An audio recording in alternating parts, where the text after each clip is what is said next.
All right, what's up? Excuse me. What's up, y'all? Welcome back to another episode of the Wiley Show. We just got to finishing up the members only live and our Patreon people as well. The family, we call them executive producer. We just had an amazing conversation over there. We transitioned over there on Zoom. So if you missed that, make sure you join it today and get your subscriptions up. All right, we had a special guest. We had two special guests with the driving the conversation. We have Mouth Open Story Jump Out for the first time ever joining us. And also we had Don Johnson where we talked about Trinidad, mental illness, topics, food, other stuff, and the carnival. It was everything. We just talked about everything. It was lit. It was supposed to be 45 minutes, and we just got done. We started at 8:30 p.m. Central Standard Time, got done with it at 10:15 p.m. So it was literally lit over there with the executive producers. Y'all have been busy. I literally had a late day today, woke up around like 12 o'clock because we were doing the website today and like updating posts. So thank you to Ebony. Thank you to D for just updating the site. I was knocked out, sleep, and then I had to get up. No, I started early because I had to do the meeting with my school. So I'm trying to get back into school, and I'm like, everything was just boom, boom, boom, boom, boom, boom, boom. And then it was a lot of breaking news stories that was today. So, of course, this live is brought to you by WileyTheTroll.com. So make sure y'all go and view the site. You know what I'm saying? We're really, really working on. We're new. We're not even a month old, and we're doing that every single day. We're posting on there, particularly every day. We are posting. So this is what we do.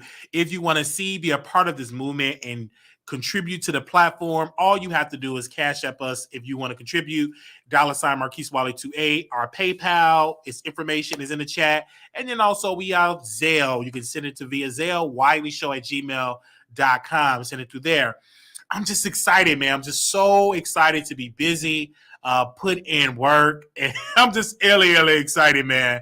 I just recently found out today, and I've been living here for almost 3 years in this apartment. I didn't even know you could send a money order. Every time that I was paying my rent, I was paying $30 extra for the fee that they charge you to pay online. I didn't know you could just do money orders. I finally got the note in the paper, and they said you can send a money order because I do it on the what's the name, and I forgot to pay $50, and they sent a note on my door about the $50. I'm like, okay, so I'm trying to go to the Curse Exchange and pay it. They couldn't do it because they tried to make me pay next month rent. It's like, okay, so I went online. So it's that 50 turned into 80 some dollars.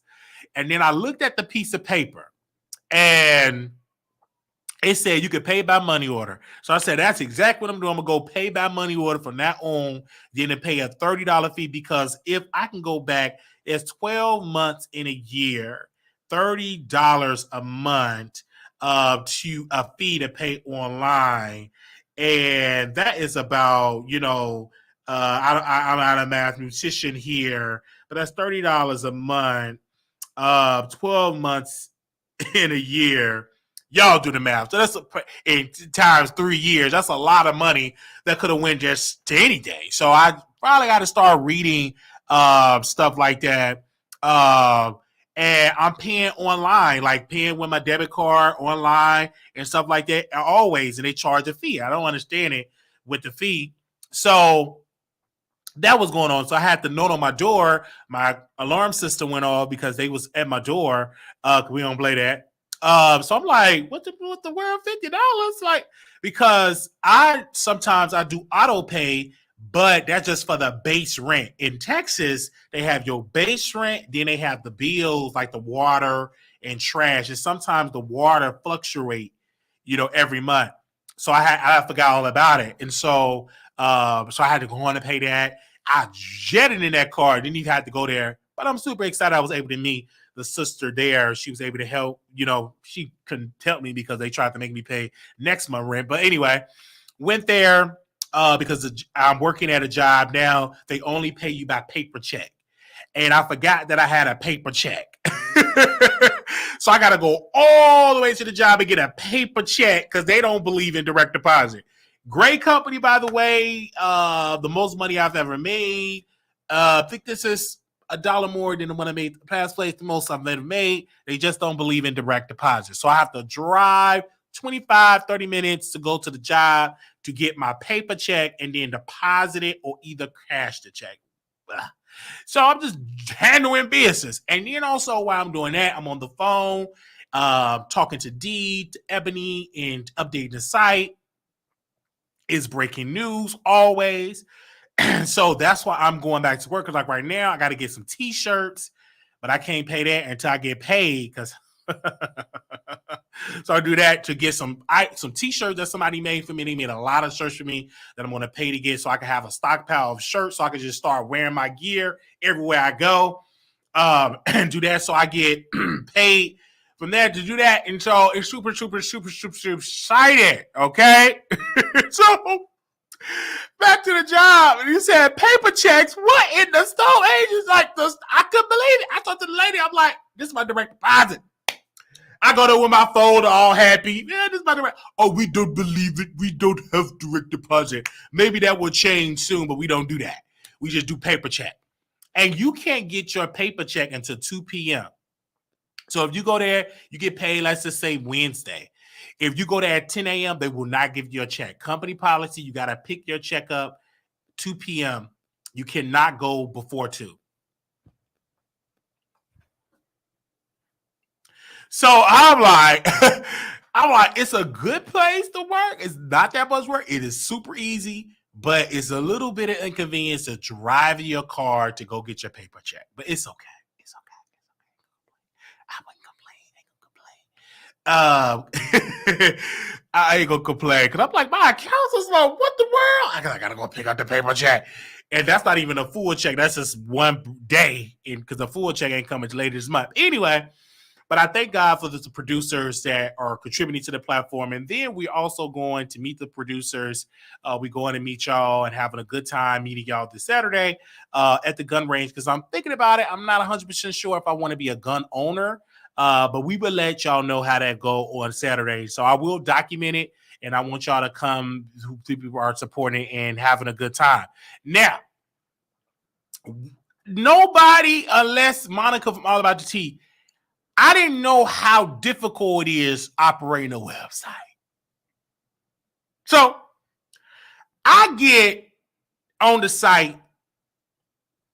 I start the website. I didn't know the work that goes into that. Baby, it's breaking news every hour. Somewhere it's breaking news. My DMs be flooded, and I thank God for that, with stuff. This is breaking. That is breaking. This is breaking.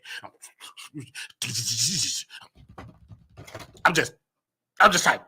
And then, I have to get it proofread. So I have to send it to the proofreader. Something else breaking. Phone ringing, like alerts everywhere because I have on my phone, all of it. I subscribe to many different websites and celebrities. So it's breaking news everywhere. And so I don't have the staff yet to do everything. So I just stay in my lane. We do a couple of 10 to 12 stories. We done because we just don't have the manpower to keep up with the work. So I'm just staying in my lane. So it was like a lot of work. Like Paul, right? A lot of work. Paul was tired. And I'm like, this is a lot of work. Breaking news everywhere. And so we working on getting the ads and getting that running. That's a job. Like it's really, really a job. And so then, I got to really work on that. It's like, it's something. But I'm loving it because I can do better as a YouTuber because I'm talking about so much on the website. So I don't have to sit here and think about what I'm going to talk about it because I didn't talk about stuff all day. I just come on, just put it in a video form. So, hey, in a video form. So I'm excited. It's really, really something. And I don't even pay attention. Like I see what other bloggers are doing, but I'm so tunnel vision, focus on what I'm doing. And so I'm just so focused on it. I'm so freaking busy that I didn't even have time to eat. I have not ate nothing today but some water and I think a piece of thing like a fool. I haven't even ate. That's how busy I was today.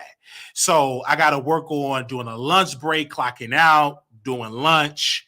It's just really, really a lot. And these hours went by so freaking fast. And y'all are viewing the site. Thank you for viewing the site because our work is not in vain. Y'all are commenting. Y'all are sharing. Y'all on Twitter. Y'all are looking. Y'all may not comment, but y'all watching. We see the engagement, and we are doing really, really good. We have a goal next week. We want to reach 10,000 views a day, and an upcoming, not next week, but by next month or so, we want to definitely do that as well, because we have that goal. We really want the Wider the Troll to be great. And so while I was doing that, chat, sit on down. So I'm on Instagram. And Markel from Chasing Dallas. Y'all send it to Markel. Y'all know Chasing Dallas, right? Chasing Dallas. So I'm on the live, Markel live. He didn't have that many people in the live, but I'm a fan of Markel. So Markel's sitting there. Wiley, I didn't like what you said about me. And I'm like, but what did I say? Because I say a lot of stuff I don't remember.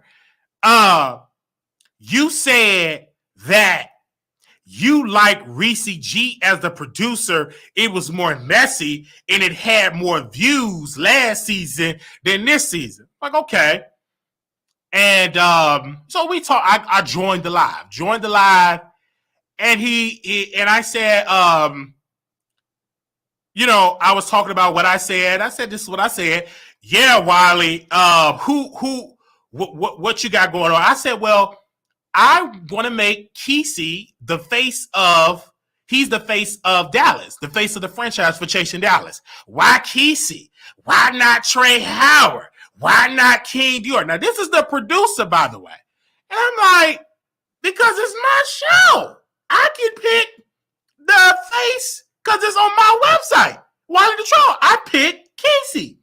His story really have not been told for him to be picked. Do you know 2 of his records? I said, no, sir. I said, y'all don't focus much on his records. I said that Kesey, I should manage Kesey. Did you have a conversation, an interview with Kesey? I said, no. So I said, I don't want to get into that. So that means no. So it about to get real MF juicy. So he said, who you don't like on the cast? Who you don't see it for? Who you shouldn't be on the cast? I said Kiki. Kiki shouldn't be on the cast. Why Kiki? Because I don't like ballroom. I think it's a waste of time. Pay all that money, a fight happened, ball shut down, right? It's just not my ministry. I never was a fan of ballroom. Even when I had a family, a gay family, in Chicago, we had a big gay family. So I called my family the Prescott family anyway. And they would do like a family ball. I would never attend. I maybe attend once. I never liked it. Never never was into the ball. Never was that. Then we get into her being she's boring, and then she is identified as she's part of the community. She is transitioning and everything, and she transitions. She's no longer, she's a woman and everything. Okay. So I give my conservative values of what I believe. I said, I don't believe that children should have teachers that do not identify what's on their birth certificate. So it was a big controversy. I said, last time I checked, you asked me, what do I think? I'm giving you my reason. Why did I say this to this? Then he brought everybody he can find that represent the rainbow community. They was coming all shades, just dragging me for filth, cussing me out, saying this and that. And the ratings was going up on Instagram. He had about 3 people. I come to live, it was like 12, 20, 25, 30. Then we get into the concert, 50, 68. The numbers was just going up. And they just cussing me out. You this, you can't show your face. You said this about Kurt Knight. Why you say that? They gonna sue you. Got all the subliminal threats. You got one that got a line and drawn in by black spray and a black permanent marker on his Banjay fish, all up on his line and sweating bullets. It supposed to be focused on driving. He trying to roast and gag me. So all these girls, I'm not even on the cast. Let me tell you, brother Markel and the cast, or Dario, and to the people, I bring the numbers. Look how much controversy. Robert is friends with Kiki. He couldn't even come on camera because I don't want to be on camera with him. Girl, you still paying child support for a child that ain't even yours. You got to be stuck on. Let's move on. Ain't nowhere in the world I'm going to talk to a man that didn't know that child wasn't his and still paying child support and said that out loud. Anyway, ain't no way I'm paying for a child support for a child that ain't mine. But that's not my business. That's my business. So I'm like this. Y'all doing all this cussing me out and not getting paid to do Chasing Dallas. Ain't getting a check. Ain't getting an invoice. Nothing. We just paid an invoice today. That's why we got to wait to get the t-shirts. But it get low. So I'm looking like y'all ain't getting paid to do all this cussing me out, ain't getting a check. I get paid to what I do. And then you ain't got no residual. We got two multiple incomes, my regular job and my YouTube check. So I got the little merchandise, it could be a little bit better. I want it not to be 3 sales. I want it to be 3,000 sales. It could be a little bit better. But we're doing what we got to do. And if you offended by what I say, you ain't got to hit the link. So then he go, Teddy, you did that to that library. Sir, of course, I ain't running from that. I did it to the library, committed a crime, was arrested, fingerprinted, mugshot, was in a mental hospital. Okay, we paid it back. So if you want to tell my story, tell the whole story. Don't give me a sprinkle of the story. Give the full course meal. Wiley effed up the library. Wiley was in a mental hospital. Wiley went to the Keratin jail, then transferred to the Dallas jail the same day, was bailed out the next day. Wiley paid back close to $30,000 because of the audience that viewed Wiley. And this was before Wiley had 30-some thousand subscribers. You better come. This was before Wiley had 30,000. We was under 9,000. And we raised close to $30,000. We was able to pay that library off early. We was able to pay by legal fees. And we was able to pay the car off. All off of YouTube. And this was before we got to 30,000. This was when we was at 10, around that time. People start giving. This was way before the 30,000 because I didn't have the liquid cash. It was the little money that I had and the money, the $1, the $5, the $10, the $1,000, $2,000, the $5,000. This person give the $6,000. This person is giving, and people gave the money. Okay, all right. When people really want to give, they gonna give. They gave the Wiley Show, and so I just want to say this. So y'all don't have me on the cast. I wasn't picked. I only auditioned. I sent him my information one time. I told my friend Theo he was picked to do Oliver Show. He did Oliver Show. But I told Theo, I said, Theo, they ain't going to pick me. Why? Because I'm controversial, jealousy. I got a cocked eye. I'm going to deliver and I'm going to outdo everybody. And they just not going to pick me. So I sent it. I didn't get no call back, one pick. I got replaced with Kiki. Okay. And then she a teacher, roasting me by my eye. As a teacher, she a teacher, roasting me about my eye, saying all these type of things. She a teacher, and all that type of stuff. And then she said, I'm homophobic, trans, all this, boba, baby, bye. And then they kept saying, you gay, I like men and women. I can stop dating men today and be happy with a woman. I do it by choice dealing with a man, But if women really gave me some play, that's going to change when I get my body out. Women only. So it's by choice. I can stop today. And I've done many years without touching a man. Okay? So I'm just want to be crystal clear on that. And when it came to it, and then Kiki, she said, you ain't got no kids. I said, but I have nieces and nephews. And also, I'm an American. And so I can give my opinion. I said, Kiki, let me stop you, sister. Let me stop you, Teddy. Let me stop you, DeAndre, the guy that's supposed to be a fashion blogger. Why y'all not talking to the board, to the Board of Education? Why y'all not talking to Governor Grant Abbott? Why y'all not talking to y'all state representative? Because they make the policy.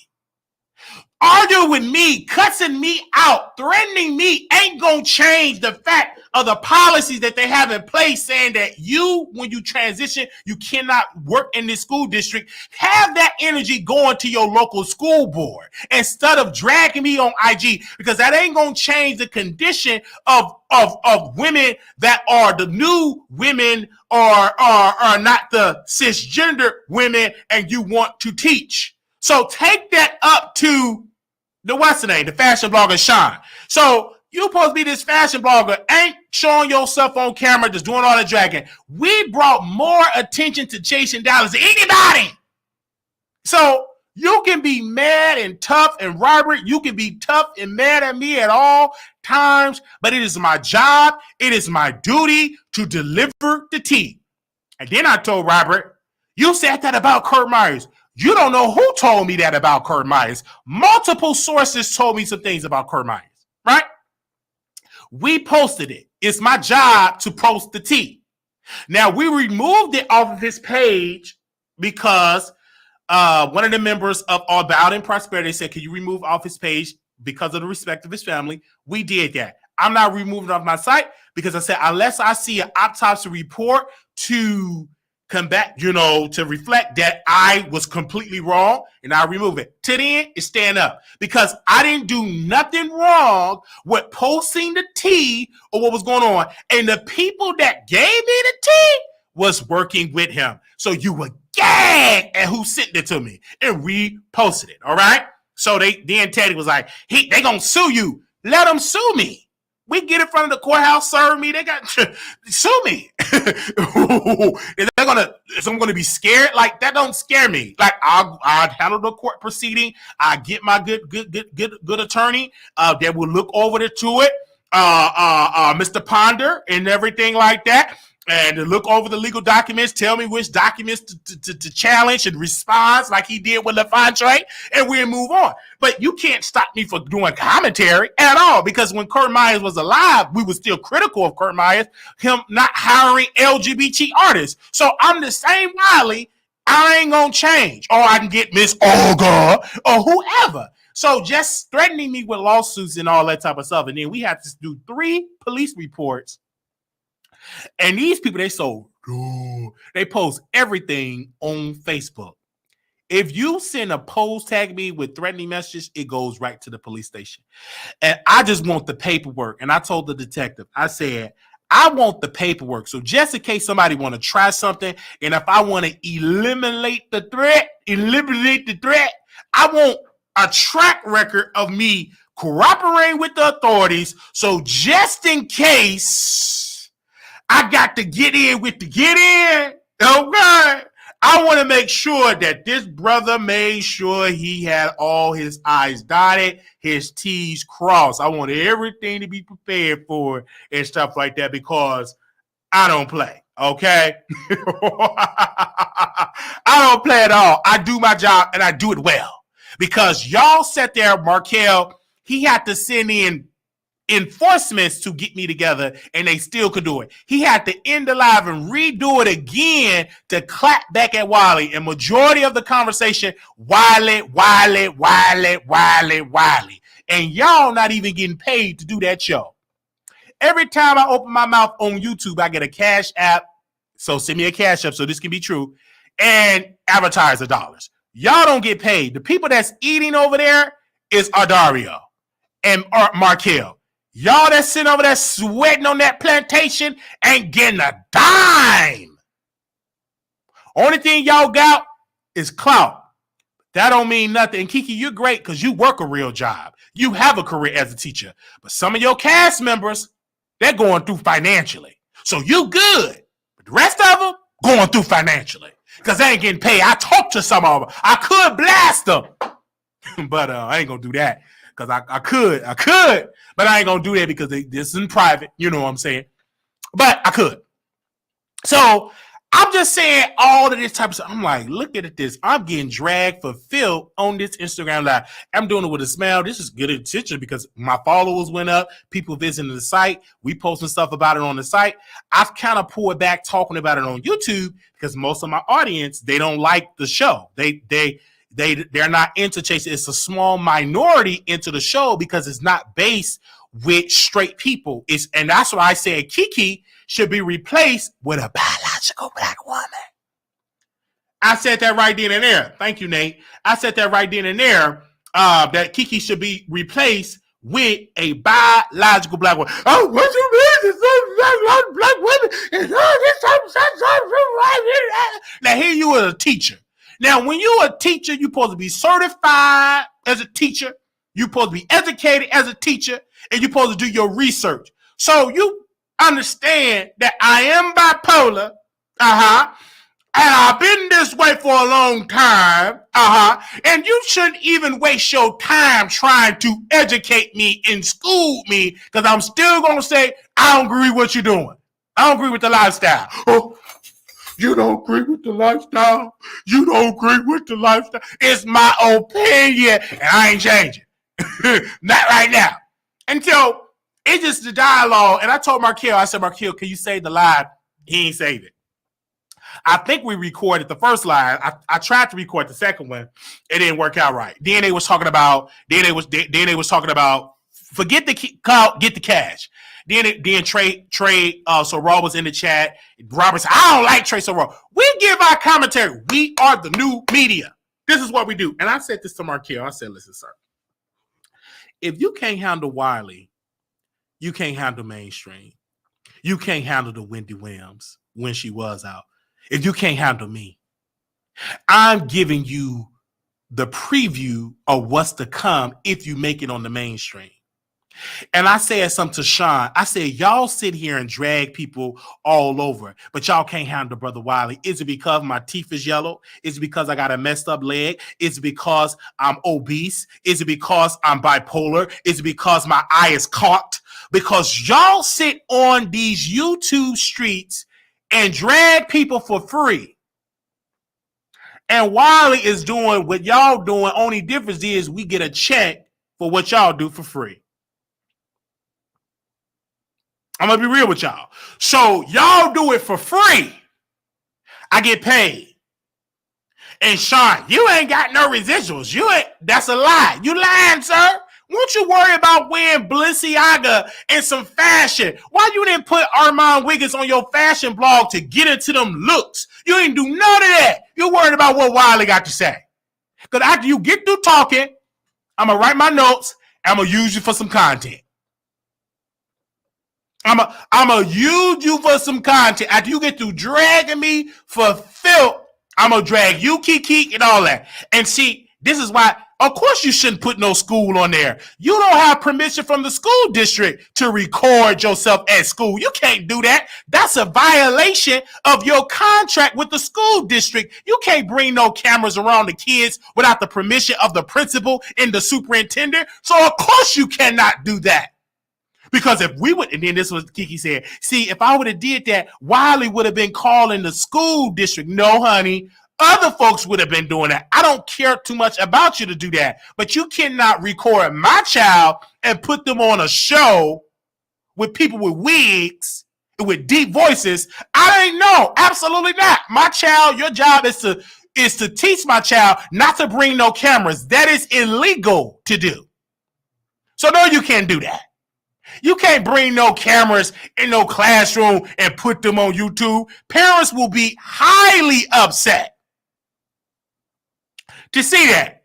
You got Pookie and Ray Ray, they on camera. Your kids on camera on YouTube.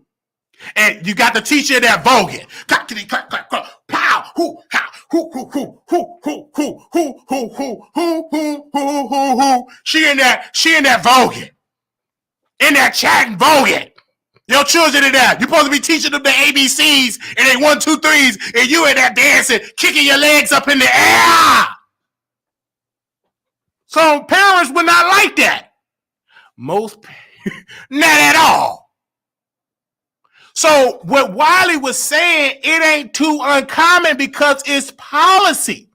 See, the issue with black folks, some of them, you want to complain and drag the messenger instead of dragging the one that create the policy with the message, putting policies on the books. Your anger and frustration shouldn't be with Brother Wiley.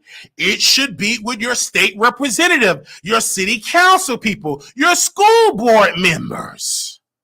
Not Brother Wiley, because after you get through dragging me, you still got to hide who you truly is. Okay? You still got to hide your true identity. You still got to be on the DL. You can't tell people that you was born one way and you have a whole nother identity. So you have to be in secret. I think you need to lay off on Brother Wiley. Because what you doing, you living in secret. I'm unopened. I don't have to hide who I am. And I understand for the women that was born like me and you look like Carrie Hilson. I get that. Because if I were to transition today and be Marquita the Cross-Eyed Diva, there will be issues. It would be issues. I'm coming in there. I want to apply for the job. I want to apply for the job. And I'm coming in there with a wig. I want to apply for the with a beard. So it will be an issue. I get that. Should it be an issue? No. This is America. It shouldn't be an issue. But I know the people in the position of power is not going to welcome me. We just got welcomed since the 1970s to be technically fully free to work in spaces as a black person. And you telling me you about to transition and put on a wig and put breasts and put this and all this, and it will be a challenge.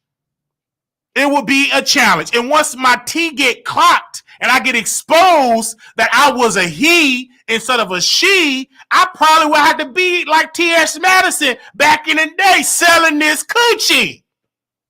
So I probably will have to be on the corner. I was, so I get it. My close friend was just on the air with me. She is a working girl, an escort.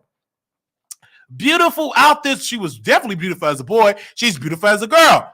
And I understand because you get more money and it's fast money than working at McDonald's because of the mistreatment once they find out who you is. I work with people that was that way and the mistreatment that they received, the nasty comments, elderly folks and people that's in hospitals and stuff, they unfiltered. It was one particular, I'm going to just call her Billy. No, Bernice. I'm going to say Bernice.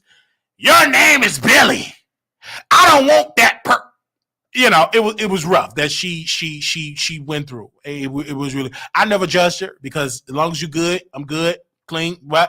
But people they judged her hard. From management to the people that she took care of, they was real mean and nasty.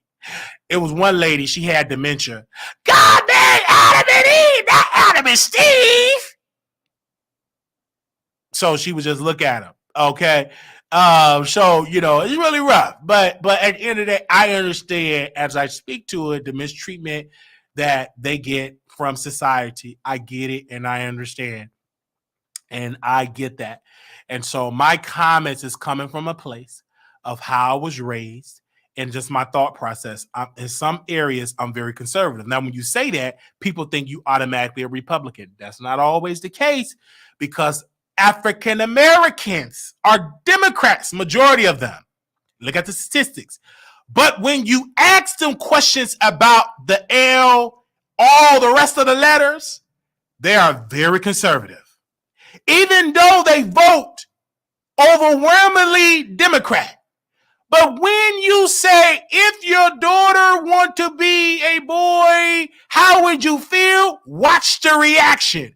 Or if your son want to transition to a girl, watch the reaction. Or if your son want to be and bring home his boyfriend, watch the reaction. If your daughter want to be with a girl, watch the reaction. Just listen, watch. So all the rest of the letters, and you'll see the reaction. And these are Christians and Democrats. They voted for President Obama. They voted for President Biden. But when you ask them questions, watch how the reaction from those black people. I had a friend, I was in the break room eating my sandwich and my potato chips and my Sprite. They was having a conversation. It was Christmas time. And she said, I asked my son what he wanted for Christmas. He said he wanted a doll. And the reaction of what, I can't repeat what she said, but so many words, she said, you ain't getting no blankety blank, blankety blank, blank, blank. You was a blankety blank, blank. You ain't gonna grow up to be no blankety blank, blank, blank, blank, blank, blank, blank. Filling all the blanks, all the slurs that she used. And this person, all she hang around is people that, hey, girl. Hi, we working together. All right, girl. You know we work with your girl. Oh, child. You know, just the people she hangs with, the girls. Y'all got. But the reaction, and I stopped talking to her because I said she called me one day. She said, why you don't talk to me and eat with me? Because I said, you phony and fake. I said, you allow people to do your hair that's in the community, do your nails, you gossip about brown people that's in the lifestyle, and the way that you talked about your son and discussed, I didn't agree with this. So I don't want to be around you because you phony and fake. If you don't feel like this lifestyle is good enough for your son, then why are you hanging around people in the lifestyle? I just don't get it at all. You could have handled it a different way, and we never talked again. So those is just my thought process. Anyway, so I having this conversation with Markel, it really had the girls talking. It really did.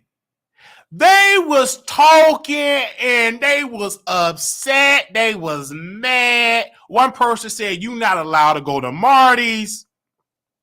I said, "Well, I don't like to go to Marty's like that because it's always empty." I'm not impressed with the clubs in Dallas. I'm not impressed. I went to one club, it was really lit. But I can go to clubs that don't go. I'm not a club person. I'd rather hang with the straight people. I'm not a big club person. I'm just not. I'm really not a big club person. I've been in Texas for about 6 years. I've been in the club maybe a handful of times. Really not a big, club person. That once I'm there for 5 minutes, put a little liquor, I'm ready to go. I'm ready to go. You know what I'm saying? I'm really not a big club person. I would love going to the library, to the spa, to a nice little restaurant, or to the movies. But a club, it ain't for me. I'm 32 years old. Now, if I was 22, maybe, even when I was in my 20s, I didn't go to the club unless, every once in a while I would go to the club. I used to club a little bit more because Jonathan would go. And so I would go and stuff like that. But I'm not a club person. So give me a nice little steak or take me a hot shower, cuddle up with somebody, and watch me a nice little movie. Go watch Praise This on Peacock. I'm good to go, baby. So I'm not really a club person. I just want to be crystal clear on that. I want to be crystal clear on that.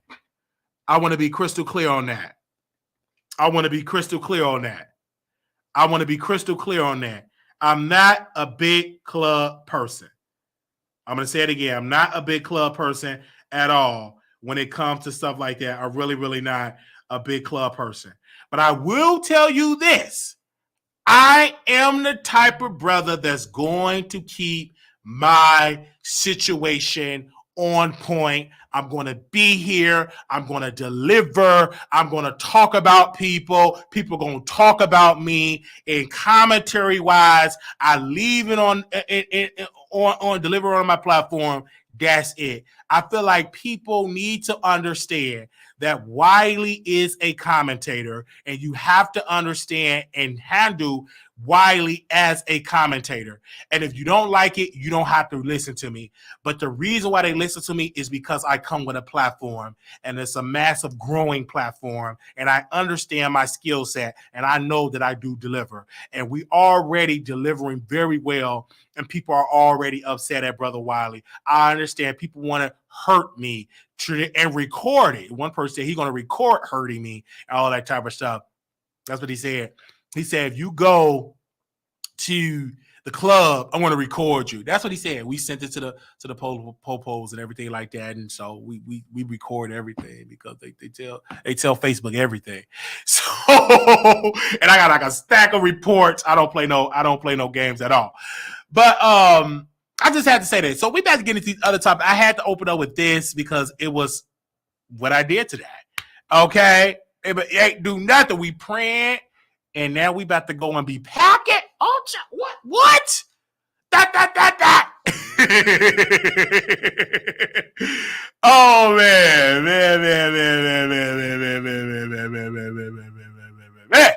Yes. So we're going to transition into these other topics. I know it's late. My apologies. We had a busy day today. If you up, you see it. You know, you don't. But we are here. Lil Baby! He was supposed to perform. We post this information on www.wileythetroll.com. He was supposed to perform at DC Pride. Okay? And because he was supposed to perform at DC Pride, the comments of his fans, they were saying that he's going to get it in with the men. I don't want to support somebody that's performing in front of men with men. Then it came out that the baby will not be performing he dropped out. So give me a second because we posted this on wileythetroll.com. And I want to read the statement, what they wrote, okay? It was supposed to be on May 28th, which is next month, on Sunday. The flyer came out, and then the flyer itself was sad because the baby had his hands over his face. That's a slap in the face to the community. But they wrote a statement, and they said, unfortunately, we have yet to come to a conclusion as to what exactly transpired with the booking of Lil Baby. This is the promoters. However, we are not going to let that stop our show because at the end of the day, we have already sold hundreds of passes and we will still sell the entire stock before Memorial Weekend. Hopefully, we'll be able to rectify the situation promptly, or we will do our best to find alternative solution. If not, the parties will still go on. FYI, after the remaining passes are sold, you did not get to purchase one, you will have the options to pay regular admission each night at the door. In addition, we have decided to give independent artists the spotlight, where we will open the stage up on Saturday night for one hell of a show, where artists will be able to showcase their talents. This particular event will be titled Showchella Block Party, Envy City Smokehouse, and all the contestants will battle for $1,000 cash. The crowd will be the judge. Pride is about coming together and having fun, and we will do just that. This is the question that I had. I'm sorry, Lil Baby. Y'all know what I'm trying to say to Baby. Don't worry about it. Lil Baby. All right. So, Lil Baby, this is pathetic. But I'm also want to drag the promoters. Because y'all traditionally, I said this to Kurt Myers, may he rest in peace. I said, Kurt, when he was alive, I said, you need to hire LGBT openly gay artists. It is a slap in the face to people in the community that y'all book straight people to perform at Gay Pride. That is a slap. They don't traditionally get the same impact and response from their community because the people with the booking power are booking straight artists. You already, when I seen the flyer, I said, that ain't gonna work. I saw the nasty comments in there by black women, by his fans. They were dragging it for filth. And him having his hands on the flyer, him having his hands literally on, like literally had his hands on his face. I knew then this ain't gonna work. This is gonna be a disaster. What happened? He pulled out. Why he pulled out? Because his fans was dragging him for filth. That's why he pulled out. He ain't sick because this gonna happen in May. He ain't got no prior engagement because you got the, anytime you book artists, you give them a deposit and all that. So you have your schedule open up when they pay their deposit. You got dragged by black women, them strippers, by them other drug dealers, your friends, and you knew you can't go back to the hood after you got through performing at Gay Pride. Pathetic. Now, you got Lil Nas X. Listen to me, DC Pride officials. You got Saucy Santana. You got Bobby Lights. You got Armon Wiggins. The Paggio chat. Book them. They identify as being LG, the rest of the letters. It's Gay Pride. They identify. They sleep with men. Why go out your way paying 4 or 5 times more to book him? Oh, book him, and he slap you in the face. Book Armon. He got 2 hot records. Deposit your check. You look like he got a fan base.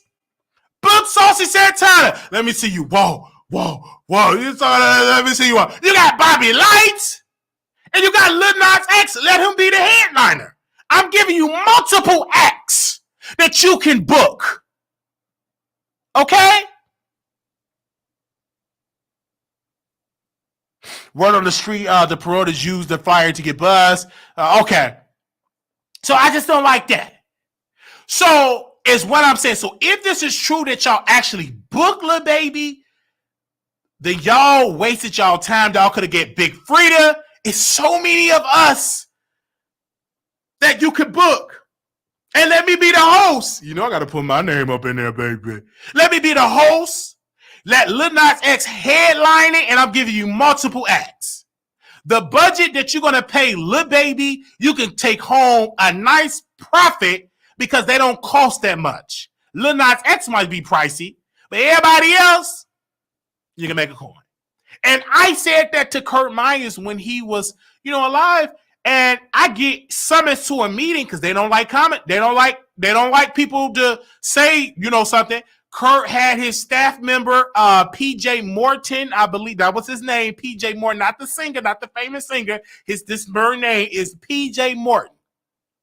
He had me going to this office. It was hot. It was in the summertime. Was in the office. I said, sir, first of all, he ain't let me talk. Let me tell you how we do business in Dallas. You new here. This ain't Chicago. He did a little. I said, oh, you did your homework. I said, sir, are you finished? I said, well, Bobby Lights, you hiring Tank and Trina got a gay cousin named Bobby Lights. You need to book him. You need to book the freaky boy. How you know we didn't talk to these people? I say you didn't because I already talked to him before I came into this room. So I'm just waking it up on the streets, on my website, waking it up on there. Other artists had my back. 24 hours later, they booked Bobby Lights and didn't give me no credit. But a couple of my Chicago artists, they said, y'all did that because Wiley applied the pressure. So I always going to stand up for people in the community that sing, because when I got my start in radio, it was the LGBT acts that will call into my show that I will interview. So I would never forget them and lay them to the side. I will always hold Scott Rivers in Chicago High Society Entertainment. I will hold the Dallas Southern Pride to the same standard like I held everybody else. And I will continue to do so because I believe that the promoter must first hire people in the community that does music. And I understand why you booking bigger artists because you get more people, sell more tickets. I get that. Let them headline, but still get people that's in the community perform. Because if you're calling it gay pride, If you're calling it that, I better see 95% of the lineup should be gay.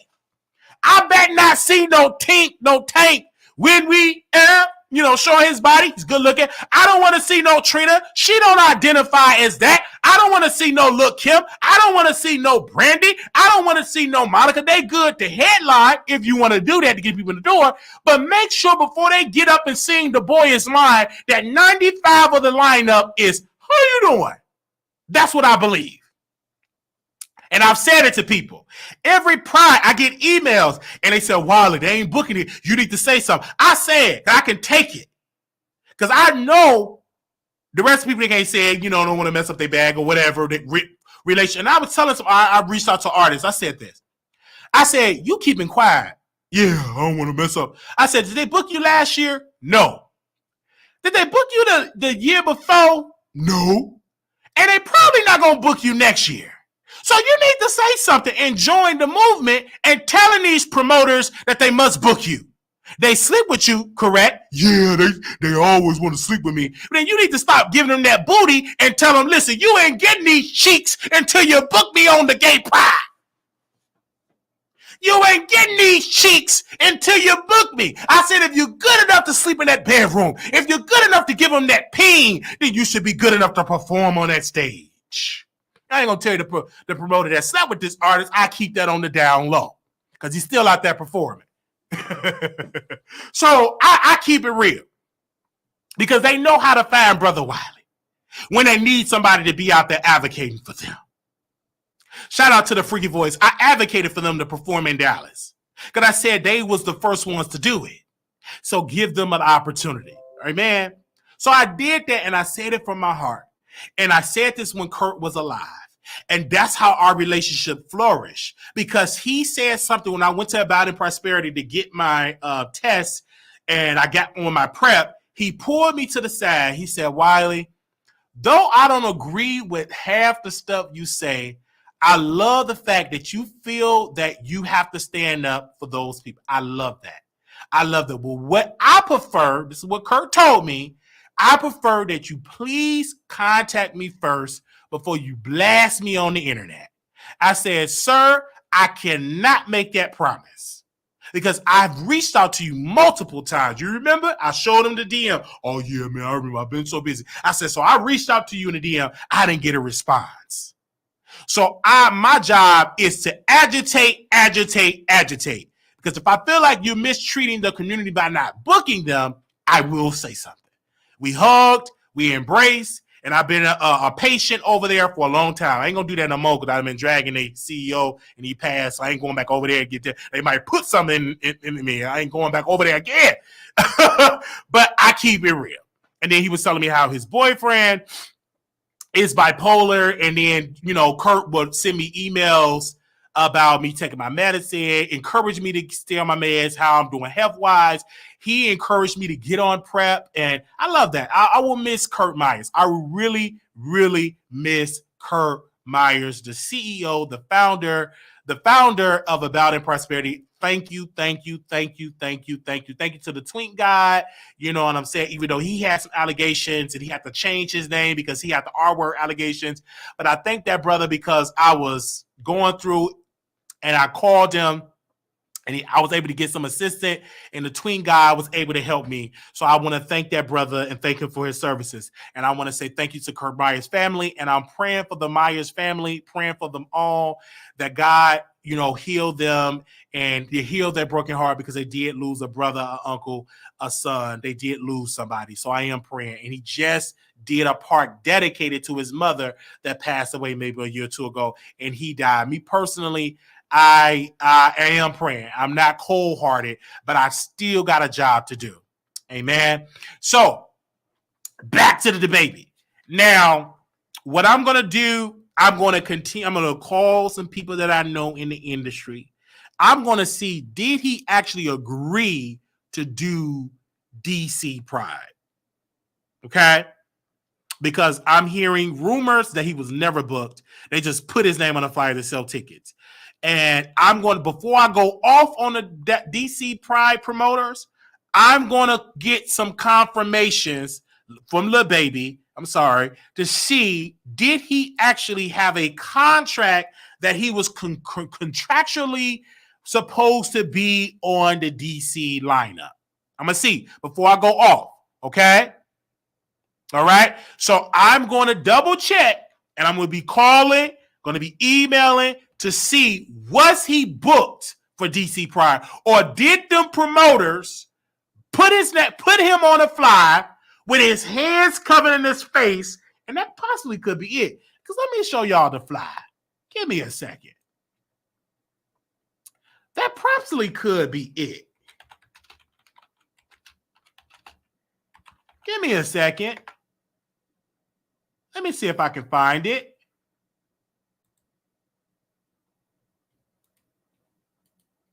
Let me see if I can save it. Let me see. That possibly can be it. Let me add it. Hold on. See, this was the fly. That's what the fly. The Pride in the District main event featuring Lil Baby. PrideInTheDistrict.org. That's the flyer. And it looked weird to me because he was covering his face.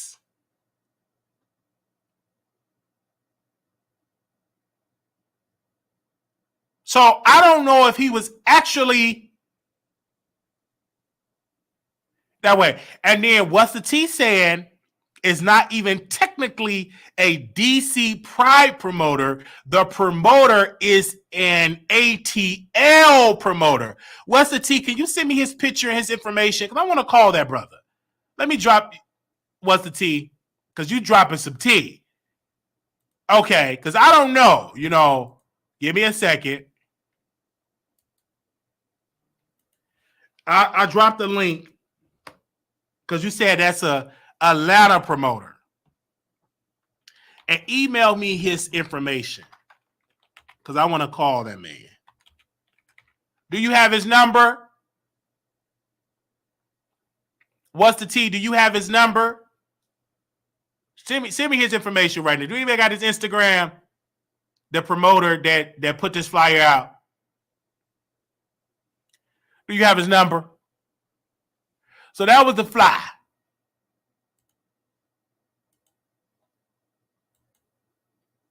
And the baby have not responded yet.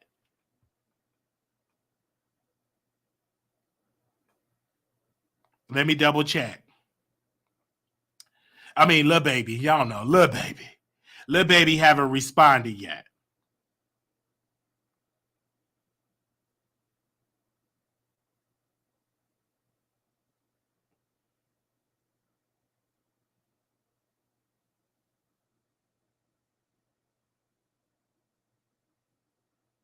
Give me a second. Let me see.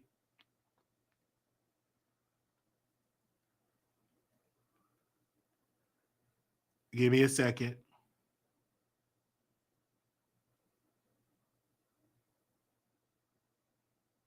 I'm trying to see.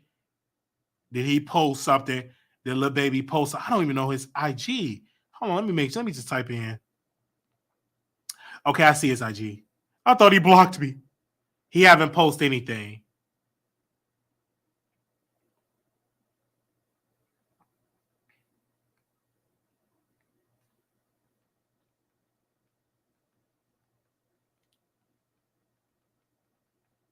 Give me a second.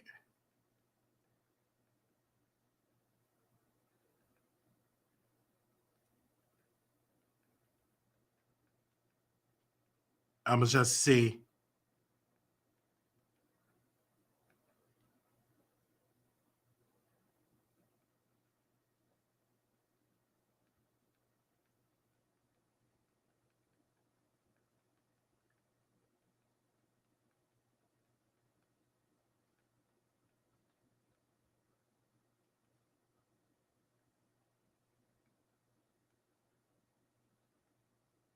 Okay.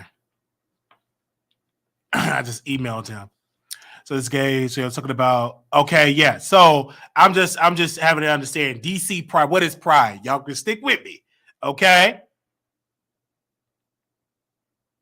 So I'm just stick with me. All right. I know these gay people are very sketchy and shady, but this is a gay event. They're talking about just have this is a gay event. I don't think Eminem gonna be performing. I don't understand because it's turn their pockets money because like when Tank started getting booked at Pride, he started getting good money. He said, "Forget this. I'm gonna take my shirt off and get this going." All right, okay, let's move on. All right, and so I reached out to little baby people. We're gonna stay on top of it tomorrow. If we get a response, we will call you on the show. We will reach out to y'all on the show and bring y'all back. Okay, I will let my members know first before we let the general public know. Let's move on. Let's move on.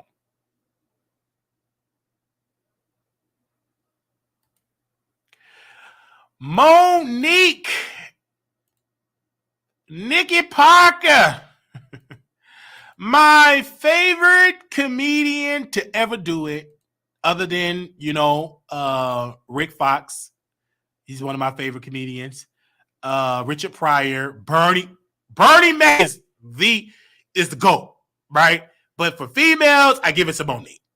So Monique is suing Paramount and CBS for not giving her the correct payments, giving her the money that is owed to her, the royalties for the Parkers.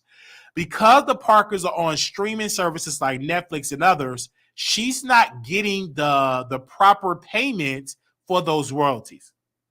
So we posted this on wileythetroll.com, and she is suing them. And she posted on her social media. We definitely want to read what she wrote on her Instagram. And we have that. I'm going to read it. So she posted AP News because they wrote it first.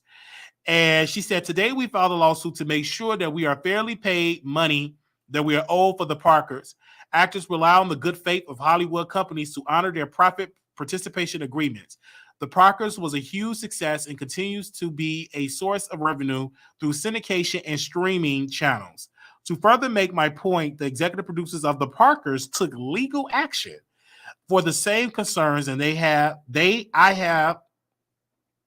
guess she meant that they have, and they have already settled. Unfortunately, all too often, talent gets kept in the dark. We're looking forward to shedding some light on the subject. I love us for real. So the producers of the Parkers have already sued CBS and Paramount, and they got it settled. The actors have not gotten a fair share for the Parkers, according to Monique. Monique, very strategic, very smart. Monique waited until the check cleared on Netflix, to her special aired on Netflix. While she's hot, she went on and sued them to make sure she get paid fairly for the Parkers. Smart. A1. Smart. Just saying, Monique sued Netflix for gender bias and race bias and won because Netflix settled out of court because the judge told Netflix, say, hey, Monique got a case, because they tried to get it thrown out. They'll say, she got a case. And it was getting close for them to open up their books. And, Netflix ain't going to do that. So they settled with Monique. And I'm hearing word on the curve that she got to pay it a couple of $1 million. Okay, now let's get to this thing with the Parkers. The Parkers is on BET, TV1. I think on TV1. I know BET will be showing it. And then it's on Netflix. So this is money that's coming in. And according to Monique, they're not getting paid fairly. All right. So this is going to share a different precedent for actors that's on these shows that's not getting paid fairly, because everybody's watching. And if she succeeds, you're going to see more actors that are going to sue when they're not getting paid their fair share. All right. And I love it. And somebody said right then and there, Monique, so calculated, it ain't funny that woman be working. I love her for real. So I love it. I love the fact that, that she did this for us, doing it for the culture. And I remember one time, because of Monique, I went to my job. I wanted to be paid fairly. I was doing 2 jobs. I was a janitor, and they was having me doing light maintenance work. And I said, I'm only making $13 an hour. And y'all got me changing light bulbs. Y'all got me fixing a window. Y'all got me painting. Y'all got me cleaning. Y'all got me throwing out trash. I'm doing 2 type of jobs, but I'm only getting paid getting 1 check, getting 1 salary to being a janitor. And so I went to my owner. I went to my boss, the manager. He said he was a Christian. I said, what do you think Jesus would do? Jesus will stand up to injustice. Jesus was an activist. He challenged religious leaders. And I said, do you think Jesus would like for his boss to be paying him 1 thing and he's doing 2 things? He said, no, I don't think Jesus would believe in that. I said, well, I'm standing up because Jesus want me to do this. So I don't like that I'm getting paid 1 thing to do 1 job and I'm doing 2 jobs. Didn't like it. So he brought in the black woman, the HR person to drag me. I said, sister, I said, first and foremost, we black. And I'm not going to allow you to speak to me and him bringing you in there because you're black. I'm speaking up that I'm doing 2 jobs, and I believe that it's illegal for me to be doing 2 different positions and only getting 1 check. So you're yelling at me and in my face, first and foremost, bag up, because I'm still not changing my stance. So we had a meeting upstairs. Everybody was upstairs having a meeting. And I was still standing up for what I believed in. Then the boss said, come downstairs. He was running to get to his office first, and I'm right behind him. Then he said, leave the building, you fired. Leave the premises. I said, okay, yes, sir, I will leave. But I don't want you to leave out the front door. I want you to leave out the back door. I said, no, sir. I said, the front door is closer to the office, and I'm not leaving out no back door. I don't know what you got planned. I'm leaving out the front door. So the boss, he called 911. So I called 911. So the police show up. They show up. Great officers. I said, oh, your body camera's on. And then the guy lied. He said, sir, he ain't cooperating. I said, sir, I have it on camera. The police scene, everything was documented because I ain't dumb. Everything was documented. Wasn't me being angry or anything. The whole conversation, everything, I had it all recorded. And the officer looked at the phone. He said, well, he have everything documented. He's not a threat and stuff like that. But can y'all take him out the back door? And the officer said, no, he's going to go out the front door. He's not going out no back door. We parked out front. He's going out front. Oh, because of the resident. He said, sir, he's going out front. He's no threat. We're not going out no back door. And I'm smart. So I get up. I said, wow. This is probably the first time that an African-American is being escorted by 2 white police officers with no handcuffs. And they start laughing. We outside, we just laughing, having a good old kiki. I mean, that man was so red and mad. I'm just talking. Man, you're so funny with somebody. Yeah, I do a show and all that type of stuff. Like, yeah, man, you be fine. So they waited. They walked me to my car.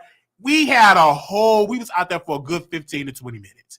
Like, having a good conversation. Because number one, I don't fear police to the point I used to. And I said, no, these are human beings, and I'm a black man. I'm going to talk, look you straight out, and have a good time. That man was so heated, heated. And I'm making sure I'm laughing. Listen, I don't even know if it was funny. I'm just laughing real hard. Like, you can't lie and try to get me because you mad that I outsmarted you. Sir, every time I walk into the place, you may be recorded. So I leave there, and then I go to their online. They posted stuff on. They posted all type of pictures because we had to make a phone call, and that person, he ain't got his job today. Okay, you treat me wrong. I sent that. Let me tell you what I did. I sent the video to corporate, sent it to the state. I said, this is a treacherous job. I said I was verbally attacked by the HR, sent her whole name, recorded it, sent them the emails. And once they had, can you send us the video? Sent it to everybody. She ain't got her job no more. Neither does the executive director. And then they offered my job back. And I said, no, ma'am. Thank you for the offer. I don't want my job back. Thank you God bless you. Thank you, sister. Don't want it. I declined. I found something better. ain't going back there and move on. They offered it back. I sent them all the evidence. All right, I ain't gonna play no game with you. You're not going to treat me any kind of way. All these books that I read, Dr. King, Malcolm X, Roland Martin, all these books, all this knowledge. Listen to what's the girl name? Young, Gifted, and Black. Nina Simone. I'm listening to all this black consciousness. I was raised by Minister Farrakhan, the Nation of Islam. I'm raised under all this pro-blackness. You ain't gonna treat me like this. Now, I understand some of these black folks from Texas don't know, but I'm from Chicago. I'm from a different upbringing, and I've always been taught to speak up for myself professionally. Don't be ignorant. So I ain't gonna let you, just because you in some type of position of power, you think I'm going to have my head down. I'm not my grandma, my grandpa. We're not in the 1960s. We're in the generations that we're going to speak up for ourselves. I'm a man first and foremost. I'm a grown man. You talk to me like no child and call no cops. And you think I ain't going to have nothing to say. And I was plotting as soon as I got home.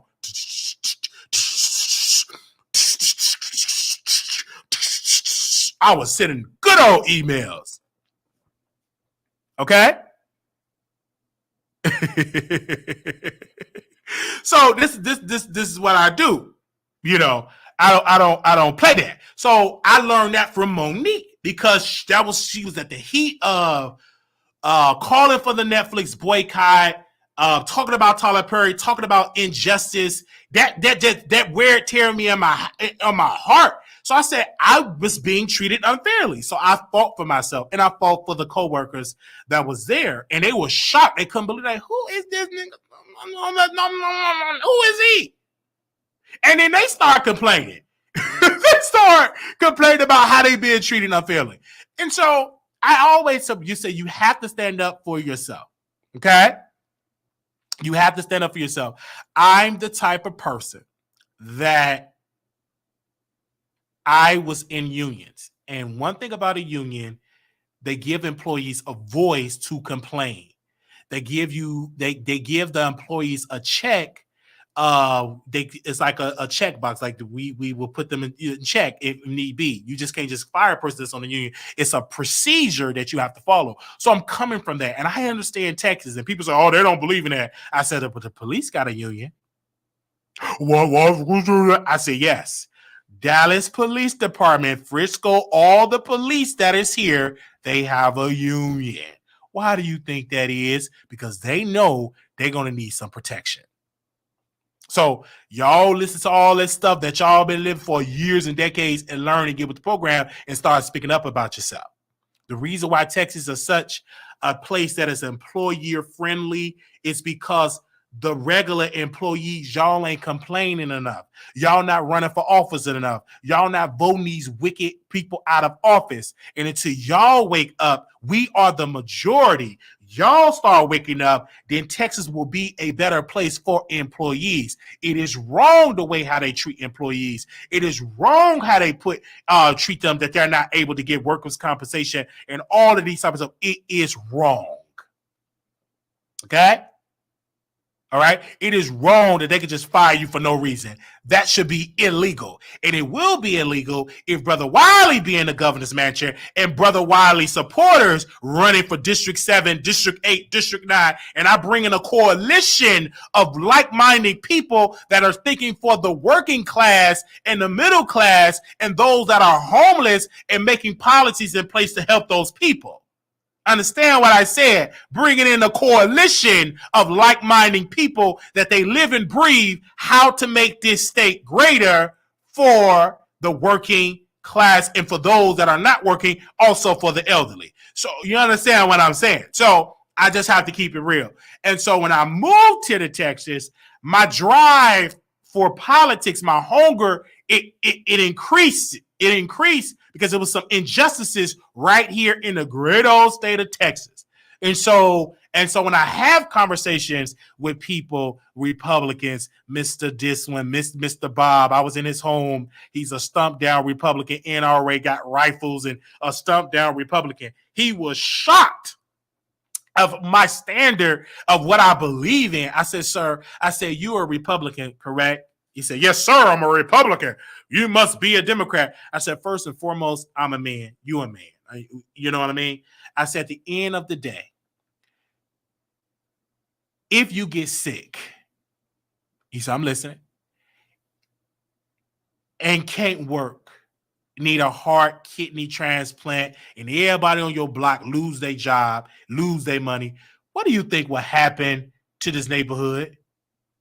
Crime will go up. So you criticizing Chicago because I'm from Chicago. Do you understand the why Chicago got high crime? So just imagine you sitting here in Plano, correct? Yes. I said, if everybody in Plano lose their jobs, can't find no job, broke, homeless, what do you think they're going to do, sir? They're going to commit crime to survive. It is a survival mode. If you look at Chicago and many other cities, Philadelphia, but I'm going to just stick with Chicago because you're a Trump supporter. Chicago. You have black people that was frozen out of money. You had black people that was frozen out of real estate deals. You had black people that was frozen out of certain type of schools that helps generational wealth. I said, sir, if I was raised in your household, my credit probably would have been better. You probably would have taught me about finances. You probably would have taught me about stocks and bonds and trust funds and blah, blah, blah, blah, blah, blah. He said, correct. I said, but you cannot come hard for those that don't have that understanding. You was raised as a little boy about all this, and now you're a grown man adopting children. So your mindset, you're going to train your children the skills that you have learned when you was a little boy, a teenager, and as a grown man. You can't come for the people in Chicago and drag them and saying the crime is so high and you not calling out the wicked politicians, the policies that they put in place to frozen out so many African Americans, and that's why they're suffering to this day. You cannot ignore segregation. You cannot ignore Jim Crow. You cannot ignore slavery, because all of that leading to 2023 have put African Americans, a lot of us, in the condition that we are in. So we went at it. His wife came in. Do you need some coffee? She trying to change this up. I said, no, ma'am. I don't need no coffee. Bring me some water. I don't want none of your coffee. I didn't even drink the water. I think they probably put some in it. And so we had an amazing conversation. This was a guy, I met him. What do they call that? You can rent cars. It wasn't Zipcar. It's an app, Turbo Car. And he had multiple cars that he was renting. And so we was having a conversation about credit, and he was so against Chicago, like Trump, Chicago. He was just tearing my city apart, because he said, where you from? So Chicago. Oh, Chicago's so bad. The crime, the violence. So I stood up for my city.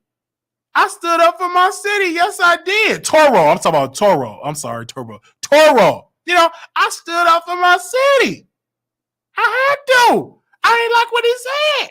And we still cool to this day. Great guy, great family, adopted great, people and everything. I go to his home every once in a while. You know what I'm saying? Great guy. We just don't talk about no politics. We don't talk about no politics. I mean, he said, oh, wow, you're so smart. Oh, wow, I didn't know you knew that.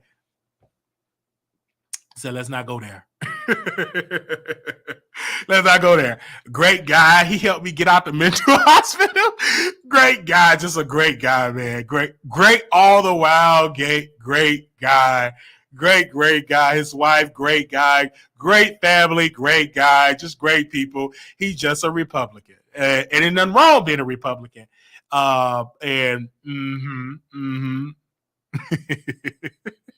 So we were talking about that. And I remember that's just bringing back a flashback. So back to Monique.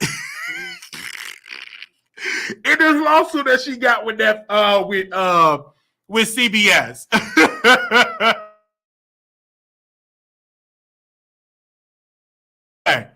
So a lot of that came from Monique. I remember, this one social fan of Monique. I was on my way to court, because I had to answer to the library situation. I had to go to multiple court appearances. But this one particular court appearance, I was outside feeling bad. And if somebody can find this video, send it to me. Monique did an Instagram video, and she said, Black man, you're beautiful. Keep your head up. You are a king. Like, she was uplifting black men in this particular video. And I sat in the car and I cried. I held my head. I wiped the tears. And I went in this courtroom and I saw majority of everybody, of lawyers and judges, they were all white. And the people there were black. It wasn't just all black. One majority of us were black that had cases. And I had my head had a conversation with the lawyer. My lawyer couldn't make it. So I think this was towards the end because I just got tired of coming up to the courtroom. I said, let this be over. So my lawyer didn't come. He was black, out of Houston. So we had a white lawyer that came in his place. And he was talking, and I was in the courtroom. We were talking. We was negotiating. The deal came on the table from the prosecutor. They put a deal on the table. And he was shocked. He said, "Oh my gosh, you got to pay $30,000. We can fight this." I didn't want to fight it. I'm telling you, I was over it. I didn't want to fight it anymore. I got tired of coming to that courtroom. I said, "Sir, thank you." I said, can I still work? Will I be a convicted felon? He said, "No, the deal that you have, if you stay out of trouble for a certain amount of years, it goes off your record. You can still work a regular job." I said, "Okay." He said, and I said, "How much you have to pay this?" I said, "I don't have it." I was so nervous when in front of the judge. He said, "Do you understand the deal?" What? I don't understand. And that's, "Oh, yeah, I understand." I was just so nervous. I was really nervous. And I said, "I don't know how I'm going to pay this, Lord." And I walked out of the courtroom with my documentations and left the courthouse. All the rules, like when you're on probation, they take your DNA and everything. And I had to go there, get a probation officer, take a drug test and all that type of stuff. And I knew that things were going to change for me for the better, but I couldn't see it. I knew something was going to change. I didn't know how I was going to pay because I didn't have the money. And then one day I just started doing YouTube videos, and God laid it on the heart that people started donating a lot. And every time I got a donation, I would send it to the people, the probation people, all my fees. I would send it. Then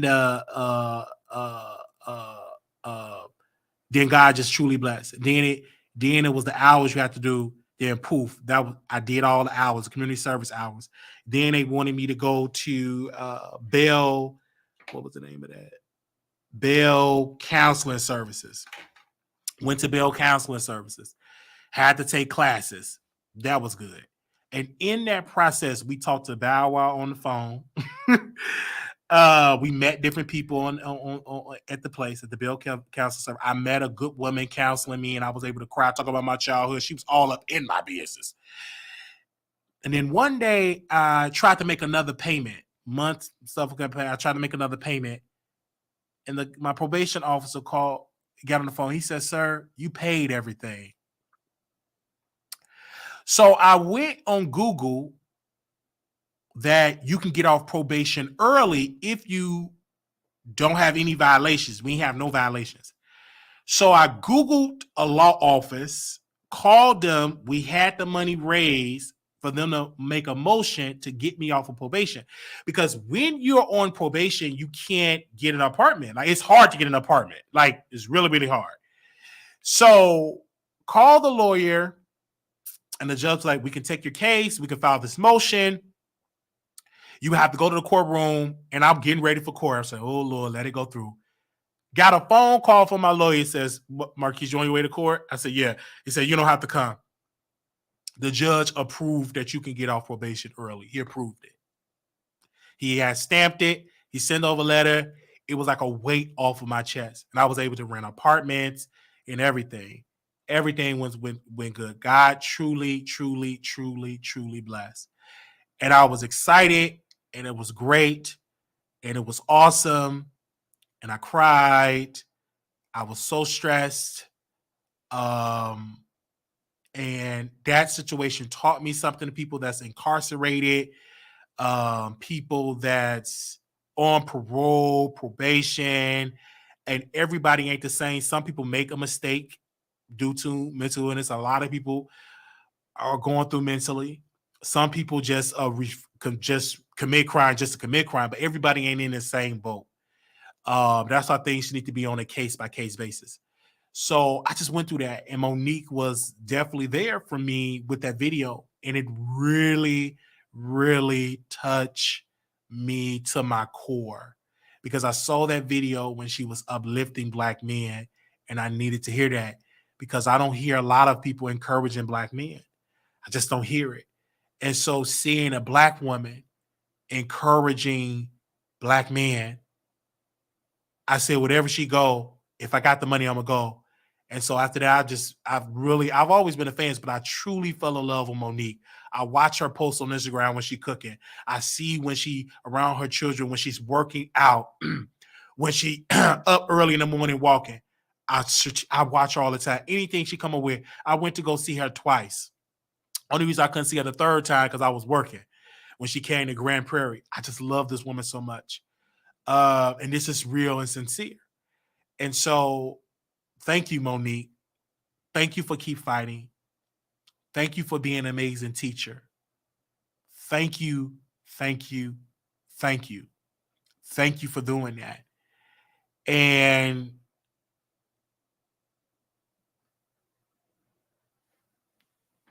well, I love telling my story. I mean, it definitely need to be heard. So thank you, Monique. Thank you to her family. Thank you to her mother and her father for birthing her, because she is a woman of faith that she's using her gift for that. Thank you. Okay. Thank you. Thank you.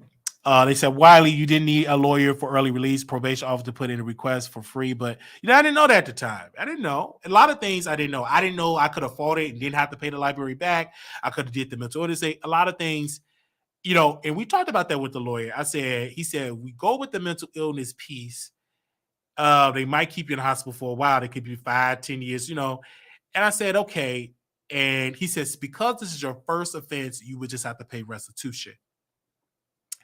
And you won't be a convicted felon. I said, great. And so that was like my bigger thing. And then once they sent an amount around close to the first amount, they said 60,000. All right. That was like the first amount, $60,000 to $70,000 the library wanted. I said, oh my, and the lawyer's like, no. Mm-mm. He said, I got to bring it to you. I said, you got to fight that. I don't have 60 to 70,000. He said, okay, I'm going to go and talk to the DA and we're going to try to get it down. And so he came back to 20 something, it was close to $30,000 that I'll have to pay them back. But at first, they wanted about 60, 65,000. They wanted a lot of money.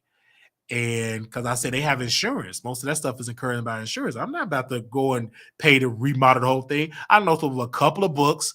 And so my lawyer got all the evidence. Took him a while to get it. It wasn't that much damage. The glass door, there wasn't no 60 to 70,000. Like, come on now, get up out of here with that mess. So, yeah. So I got the help that I needed, and so he negotiated that deal for me to pay less, and I thank him for that. And I don't even know if he still practiced. He just poof went away, but I thank that brother for helping me when I needed. I interviewed him on my show. He became my attorney, and yes, okay, thank you, okay. They said, so because the library was a couple of bookshelves knocked over and a glass window that was busted. That was it. And I think I destroyed a computer, but it wasn't worth no $60,000 to $70,000 that they originally wanted. Thank you. All right, let's move on. Let's move on. Khia and Luenell. Khia, and we're going to talk about this on the website. I'm sorry I didn't get the post to you guys, so I'm going to talk about it here. Khia was dragging Luenell for filth. She was dragging Luenell for filth because Luenell does OnlyFans. She was in the shower with a little towel, and the towel was dirty. The tub was dirty. and Khia dragged her for film. On Site posted it first, and give me a second. Khia posted On Site posted it first. That's how I saw it. Let me see if I can find it.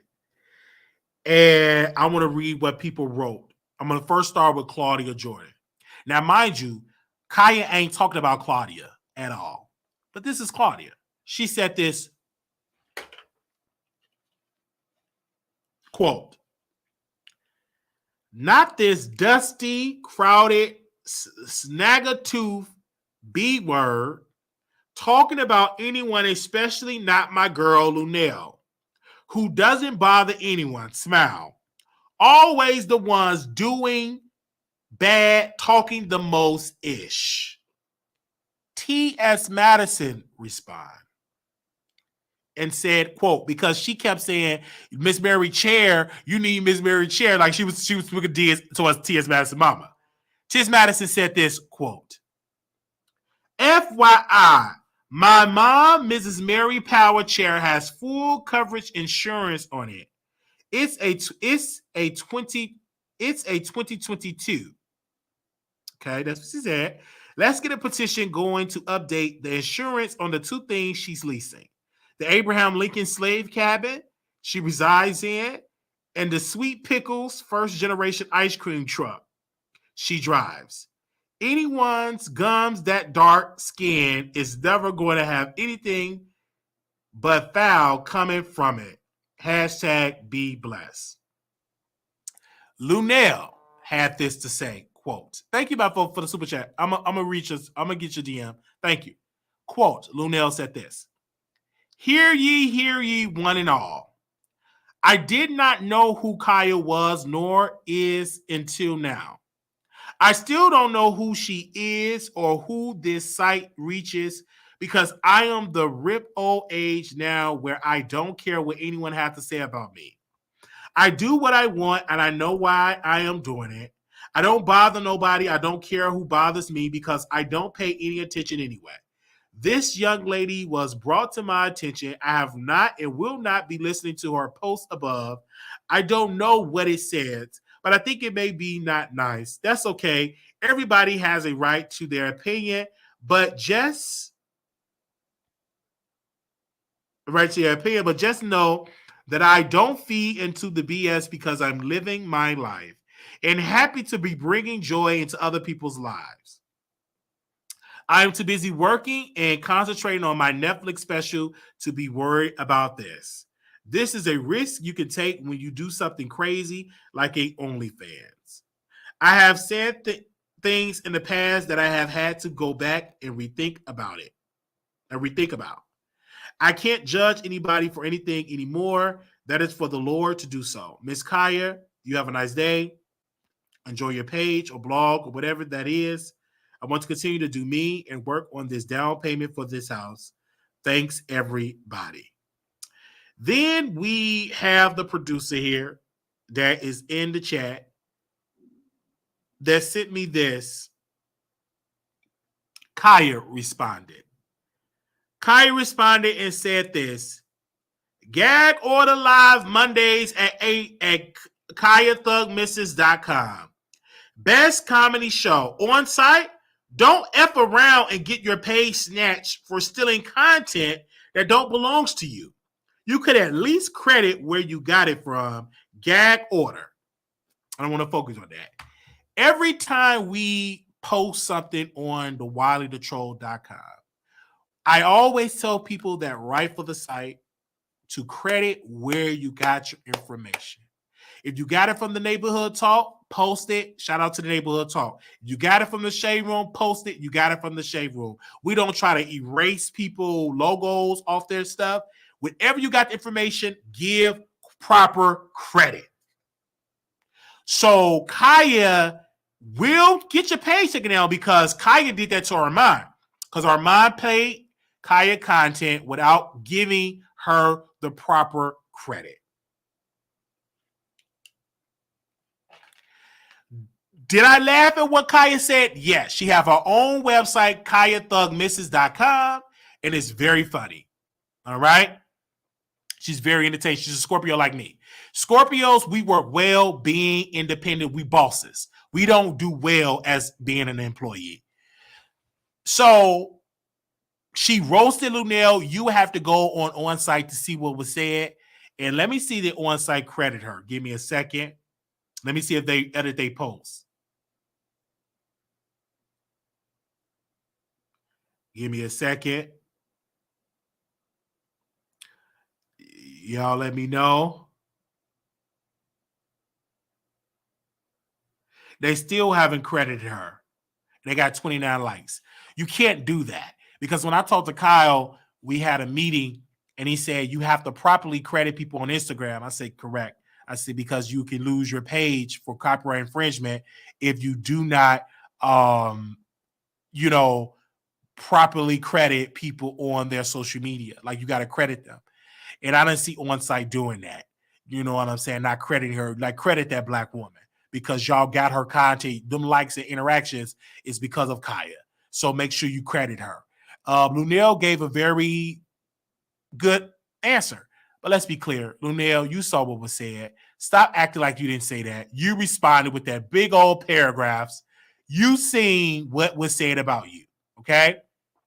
Of course you're going to get dragged. You was a plus-size woman in the tub, dirty. It's dirty water, dirty towel. So, of course, people are going to talk about it. It was funny. Like, you doing OnlyFans for attention. And congratulations for your Netflix special. Congratulations. Are you going to get paid fairly or are you going to get the $500,000? You'll probably take the $500,000 anyway. We will watch your special. But you're the one that got in the tub dirty. Like, at least wait till you hit that cootie cat when it's clean. I mean, that tub was filthy. That towel was filthy. Get up out of here.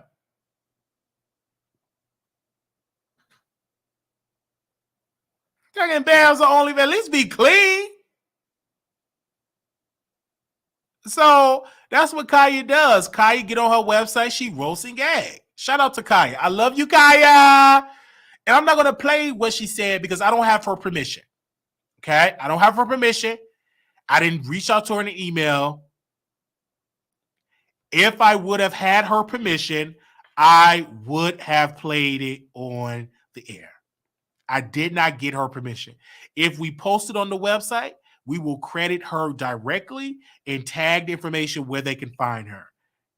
But, that's just my personal opinion. Okay? Because you got to credit her.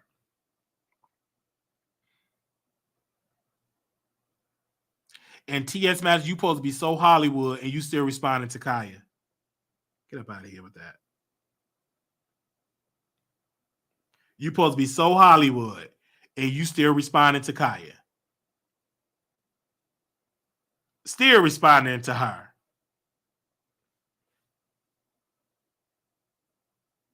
Supposed to be Hollywood. So it was funny. You know what I'm saying? I think that Khia is a comedian. And T.S. Madison, you worked with Khia. You used Khia for your come up in Hollywood. Nobody was checking for Hollywood until you worked with Khia. So you were always in your career, people were mentioning Khia because the things that you're doing now don't outdo the things that you did with Khia on the Queen's Supreme Court or the Queen's Court. You changed the name because you got dragged for trying to trademark it without Khia permission. And then you changed it to the Queen's Supreme Court. And you still... people are asking you about the Queen's Supreme Court. They're not asking you about Bros. They're not asking you about your movies that you're doing with Gabrielle Union. They still go way back and talk about Khia. So, yeah, you could talk about she living in a slave cabin and all of these things. But with her living in a slave cabin, you got a staff of people, got your basement remodeled, and yet you still talking about your former co-host and creator and founder of the Queen's Court. You yet still talking about her, but yet you supposed to be so Hollywood.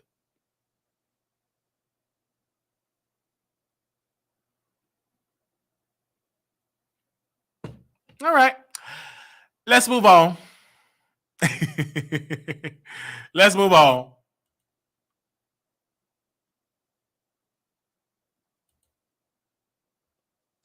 Hi, everybody. Welcome, welcome, welcome. Make sure y'all thumbs up the video. Thumbs up, y'all. Y'all getting the show today. Thank God for my website because this is the reason why we're doing it for 2 hours because we got a lot of content to get into. So we are talking about in this last part of the show, last but not least, we saved the best for last. We're talking about Milagro Grams and Armon Wiggins. Yesterday we talked about how they were banned from the courtroom on WileyTheTroll.com, and how Armon and Milagro Grams both were banned.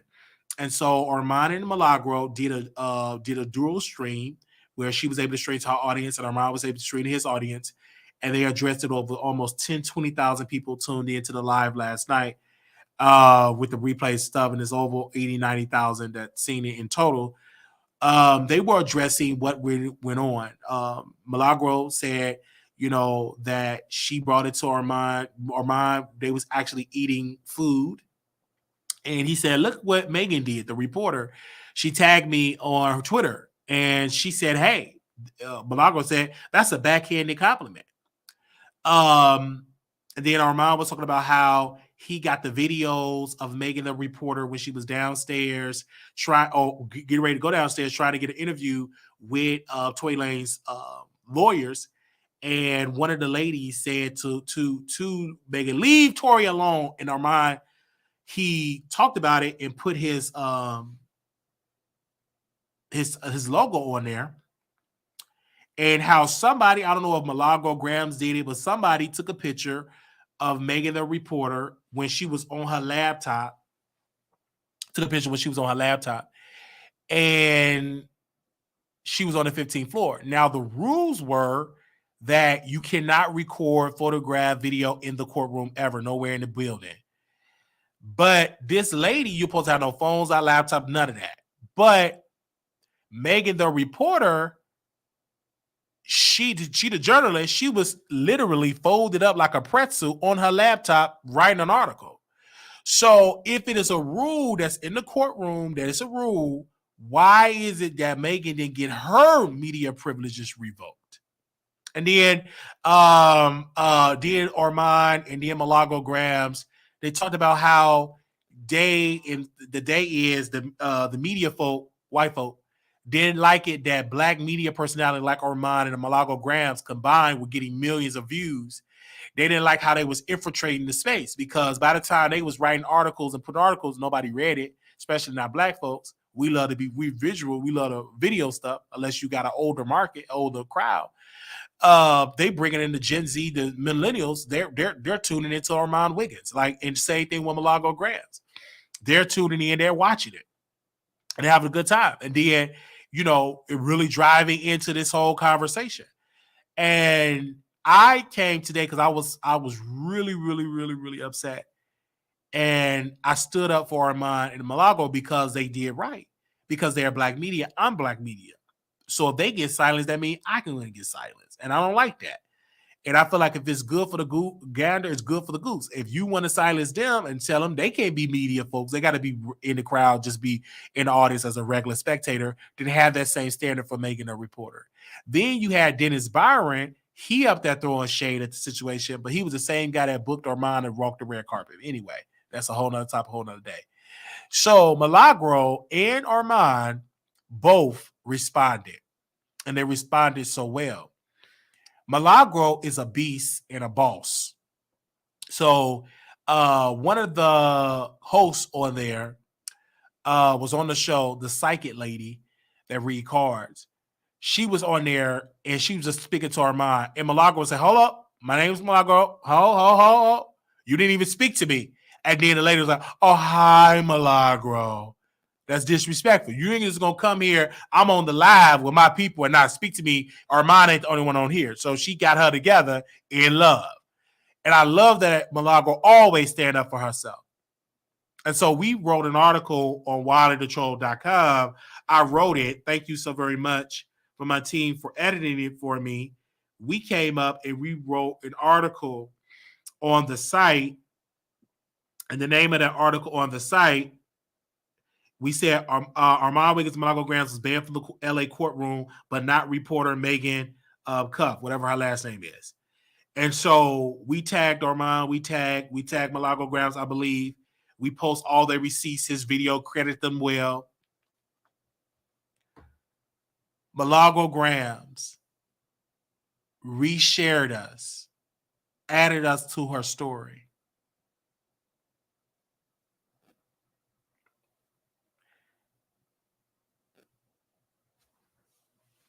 The one thing I can say about Milagro-Grams,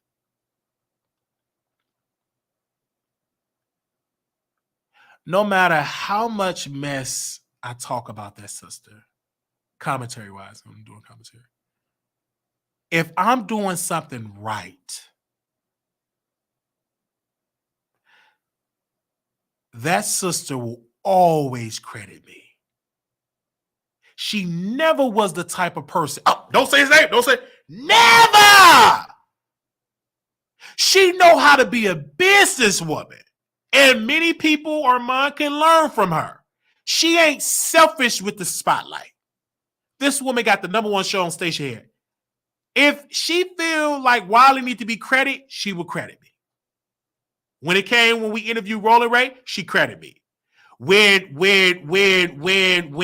Storm Monroe pooped on her, didn't want to credit us, she came out and said, that ain't right, you ain't crediting Wiley when you was all on his show. I love that about Milagro. And Armon, I got to say this in love. Because he said something last night. None of the blogs credit us, they credit Megan. And I'm listening to Armon Wiggins talk. But I said, sir, how many black publications, black YouTubers, smaller channels that you credit when you get the information? How many? How many younger channels with less followers that you credit when you get the information? How many channels have you uplifted in credit?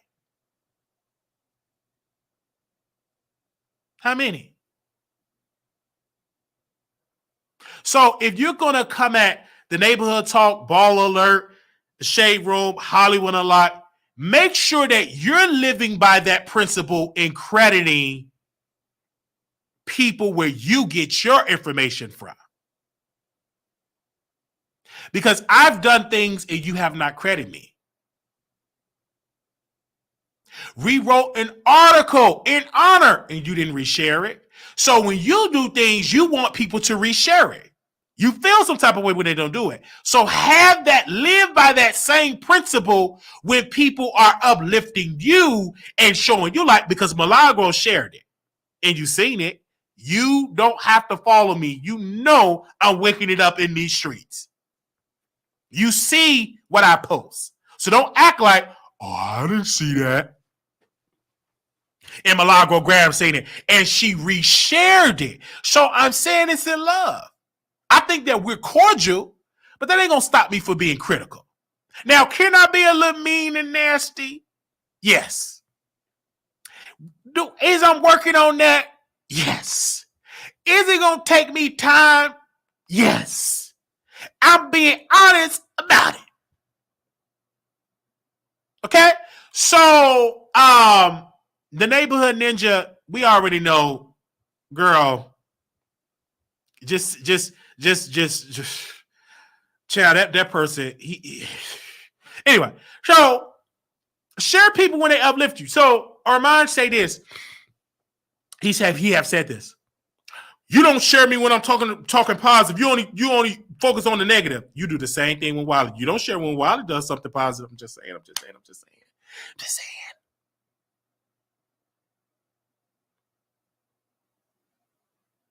saying. You don't do that.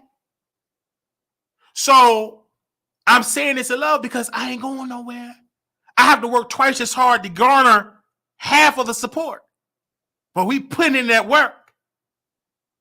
And Milagro, I know her. She read it. She said, oh, this is good. I'm going to share this on my story. And her fans was like, you see how she shared it? Armon should share you. And it's all in my DMs. the Mod Radio people, the supporters, they were all in my DMs because we doing the work. No other publication is standing up for Armon and Milagro-Grams. We are the only blog that have stood up, have the courage enough to stand up for Milagro-Grams and Armon Wiggins. We have done it. None of them other outlets have done it. They see it. I reach out to them on their behalf, and they leave me on SEEN. What does that mean? When you send a message on Instagram, it tells you when somebody see it, and it was in SEEN, no response. I reached out to them, all the outlets. We have somebody that edit the message, and we send it out to all the outlets. Not one of them responded on this situation, but all of them have posted Megan the Reporter like she was the only outlet, and these are black blogs. These are black publications. I ain't talking about the white ones. They posted Megan and coined her and called her Megan the Reporter and ignored Armon Wiggins. They ignored Milagro-Grams, and they was getting it. The clicks and views, the impact all over the situation. It was there. None of them blogs have reposted Milagro-Grams and Armon Wiggins when they are doing the work. Now, they will post it when a celebrity is dragging them like Armon and Lotto, but when he's putting in the work, interviewing Erica Banks, no repost. Interviewing the Tory Lanez, recording Tory Lanez's father when he was going on that rant, Armon recorded that. DJ Academics reposted it and did not credit Armon Wiggins. I remember all that. Okay? So, when I saw all of that, I said, I'm standing with them. Now, tomorrow, I might be right back dragging Armon Wiggins. It depends on the subject. It depends on what's going on. But this case, this situation, he ain't wrong. He doing his job. And you can't have rules and then send an email and don't have the rules posted. And then you have a rule. Okay, they broke the rules. Okay, why Megan's still there? She's still there typing on her laptop. Responding to Armon Wiggins. Can you teach me how to do YouTube? And she tried, and we put it in the article, quote, she tried to become a YouTuber, but due to her lack of personality, she could not accomplish that goal. We talk about Megan the Reporter. She tried to do YouTube, but yet you're a journalist. But it's something that you're missing that school cannot give you, and that is a personality. Yes, you got the schooling. Yes, you got the degree. Yes, you're backed by powerful people. But one thing that you do not have is a personality. Now, I'm not going to talk about your eye because my eye is messed up. But you ain't got the personality. You too dry like dry bones.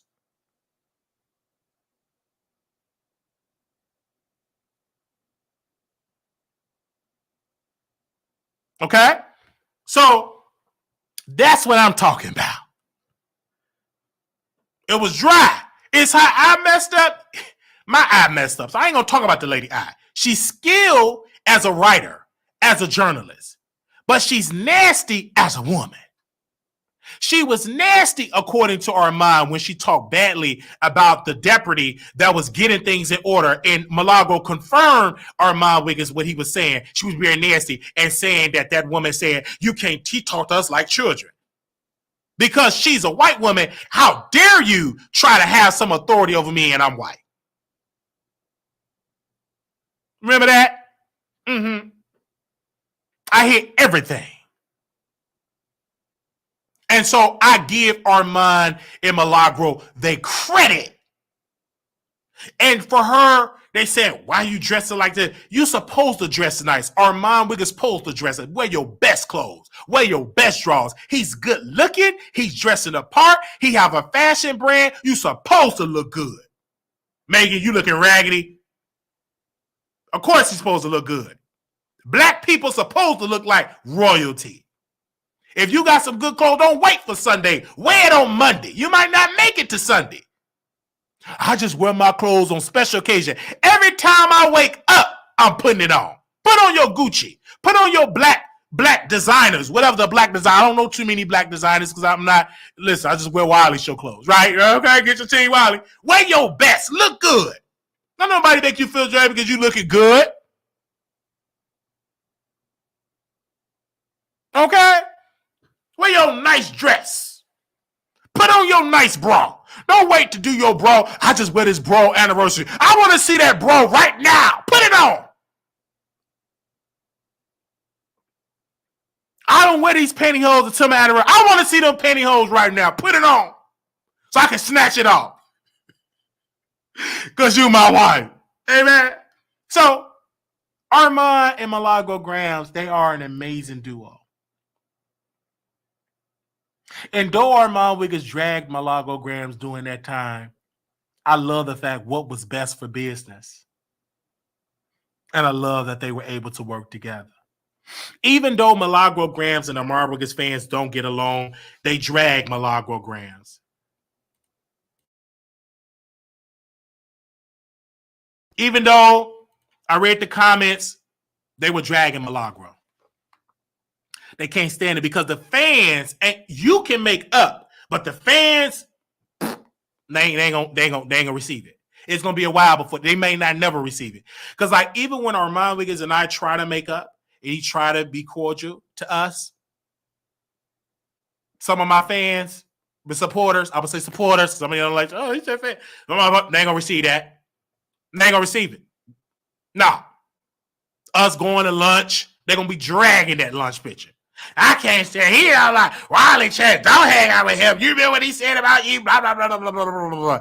And it's up to us to not listen to the noise.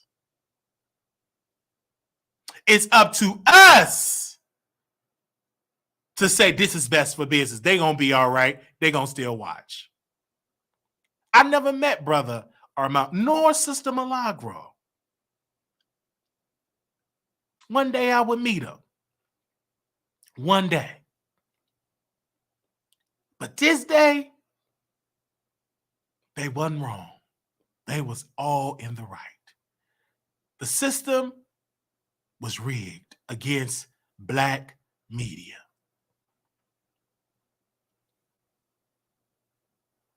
And so more people should talk about this story. They ain't talking about it, but they see it.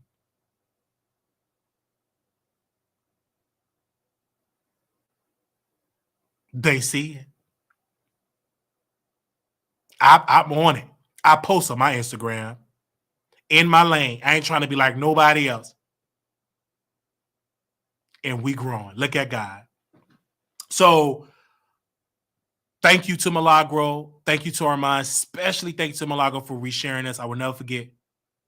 That's why I'm kind of laying back on Milagro. I'm a fan of hers. I've been a fan of both of them. Milagro, I love her voice.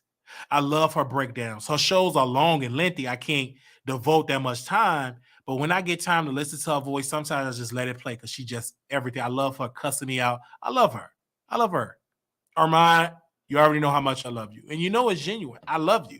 I just think that you don't like me criticizing you. And that's okay.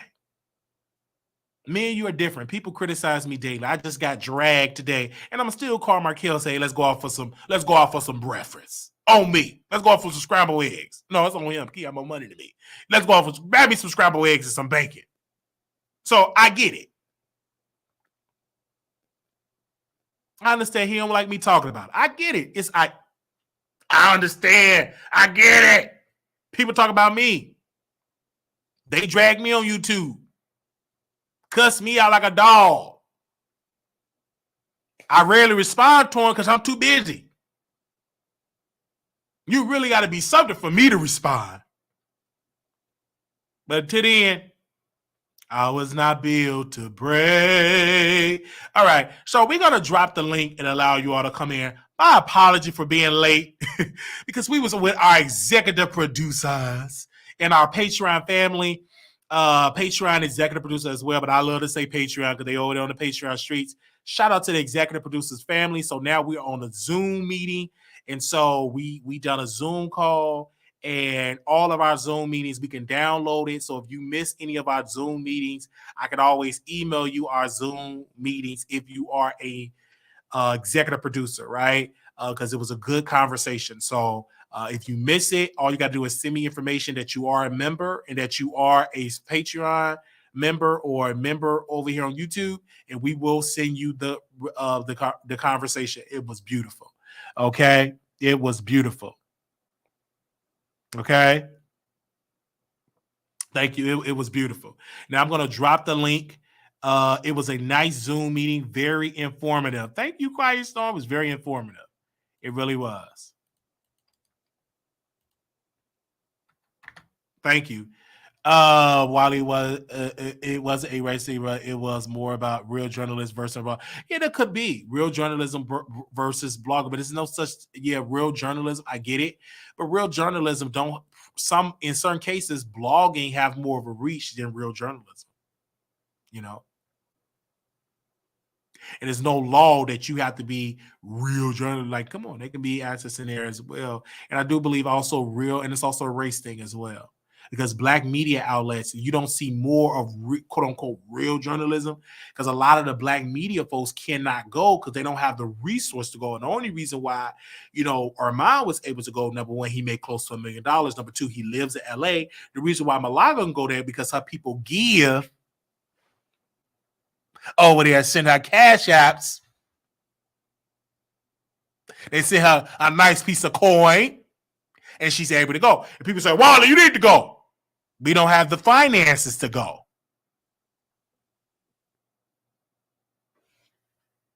All right? Black media deserve their respect. We're here, and we ain't going nowhere. Y'all be saying, you need to go there, Wiley. I ain't got the finances. How am I get there? And maybe I need to beg more, Leo. Maybe I need to beg more. Maybe I'm not begging enough. Maybe they think I got it. I don't. I'm barely holding on by a thread.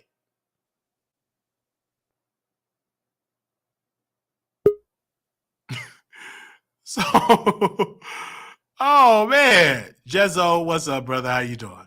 How you doing? You know I have my 2 cents. I'm gonna throw my opinion in it. I don't really, honestly speaking, and I'm not gonna sit here and act like that. Hold on, wait a minute, Jezzo, come on back. Jezzo, hold on, let me drop the link. Okay, there you. Can you hear me? I can hear you. Okay, go ahead. I'm sorry.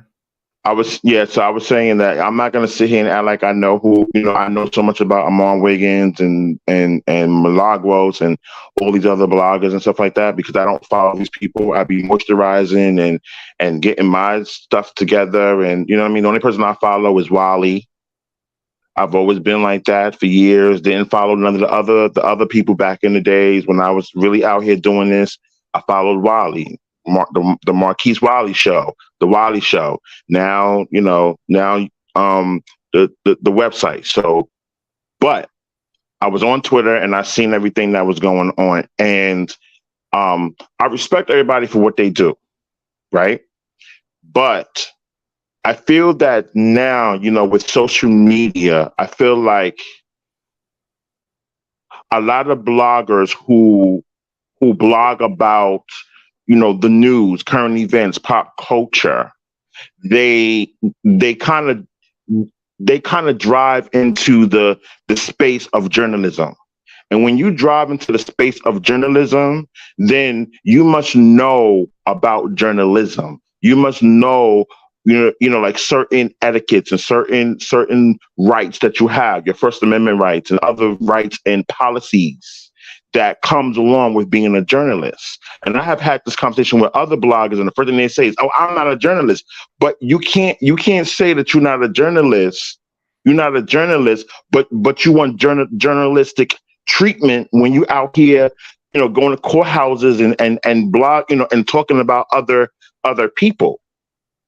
You know what I'm saying? If you're gonna do journalist stuff and tell stories like a journalist, then you have to follow some of those policies and rules and etiquettes. Now with them, what I would say is I think that Armon got kicked out of that courtroom based on association. I feel like from what he said, he really didn't do nothing. He really didn't do much. I mean, yeah, he posted stuff, whatever, and his followers dragged the Megan woman, but he didn't really do much. It was the Milagros woman that did the most when she posted the video and was talking crazy about people in the courtroom. And I honestly feel like she's the one who ultimately got them kicked out of that courtroom. And I do feel like the accredited journalist, the one who has the license and went to school, because it's not just about going to school. These journalists, they pay $20,000-$30,000 for their journalist license, they press pass. And this is why a lot of journalists don't care for or like bloggers, because they feel like we're stepping into their territory when they spend hundreds and thousands of dollars to go to school and then pay $20,000-$30,000 for their press pass. But yet we're jumping on YouTube doing what they're doing, and we're getting more followers. So you're gonna always have that jealousy, that envy from real journalists towards bloggers. I feel like Armon and Milagro, technically they broke the rules. So did Megan. She Right. was on the laptop. And if the standard is, the rule is you can't have cameras and all that and laptops in the courthouse, then why would Megan was still able to be there? She's white, they black, they went with the white woman to stay. Just to remind me, in Tennessee, when they expelled those black lawmakers in the state house, and then they allowed the white woman as a Democrat, they asked her, why was you able to stay and the black man kicked out? Oh, because I'm a white woman. So I was reminded of that, seeing those two black people getting their media passes revoked, and then you see Megan, she's still able to be as media because she broke the rules as well. But in this society, white people always get multiple chances, and black that's not deserving of those type of chances. And black media are deserving. Let's be clear. YouTube, you are media. You're in the media space. This is YouTube media. We're in that space, right? Journalists have changed. Back in the day, there was no YouTube. There was no podcast. Now it's shifted. Some of us, like Armon and Milagro combined, they have a bigger reach than some people in media. Right. I mean, in mainstream media on the network, they have much of a reach. They reach a demographic because, let's be clear, a lot of my people, I can talk about a breaking news story. They might not, this is the first time they heard it because they don't watch CNN. They don't watch MSNBC. They don't watch Fox News. They don't watch CBS. They don't watch NBC. They don't watch any of that. They just watch the Wiley Show. They get their news and stuff from the Wiley Show. So I agree, should we live by a certain standard, having some journalist integrity? Yes. But at the same time, we still have the reach because some of these journalists don't have the same type of integrity. Look at Fox News. They're being sued right now because they lied about the voting machine and stuff like that. And the company is suing them. So they're a $1 billion platform, billions of dollars that's coming in on Fox News. So, and they supposed to be quote unquote journalists. And then when Tucker Carlson was sued, they put in the lawsuit and said, hey, he's not this is not a news show. This is a commentary show. So, so let's be crystal clear on that. And I always will stand up for black people. I will stand up for black people that want to get and use a camera and talk about it. I think we're smart that we're paying less money. We don't have to pay all that $1,000 going to school because you don't have to do that anymore. You can sit in your home and have a news-based channel and never went to school for journalism.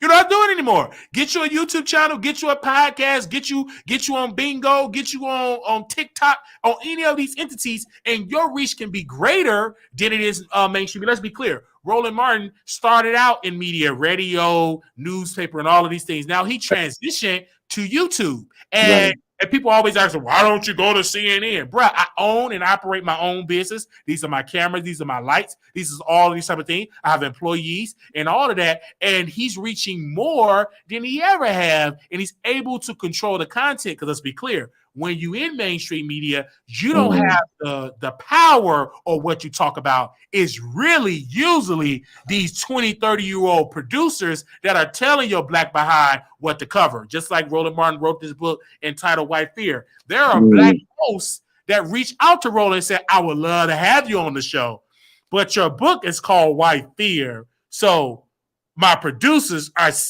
don't want to book you, and you're not allowed, and they my boss, so we can't have you. And in the book, Roland Martin talk about the power that these producers have and how they're not covering the stories of Black America. The showrunners, yeah.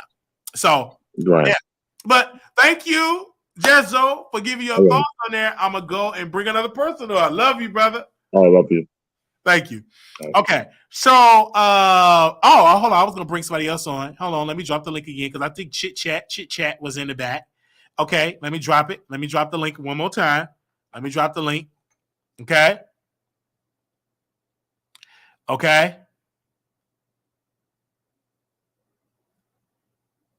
Okay. When our Marbles were live, Neek at Night. Who was NAN? Neek at Night put in the chat that our Wiggins and Megan did not act. Our Wiggins and Malago did not act professional. Oh, okay.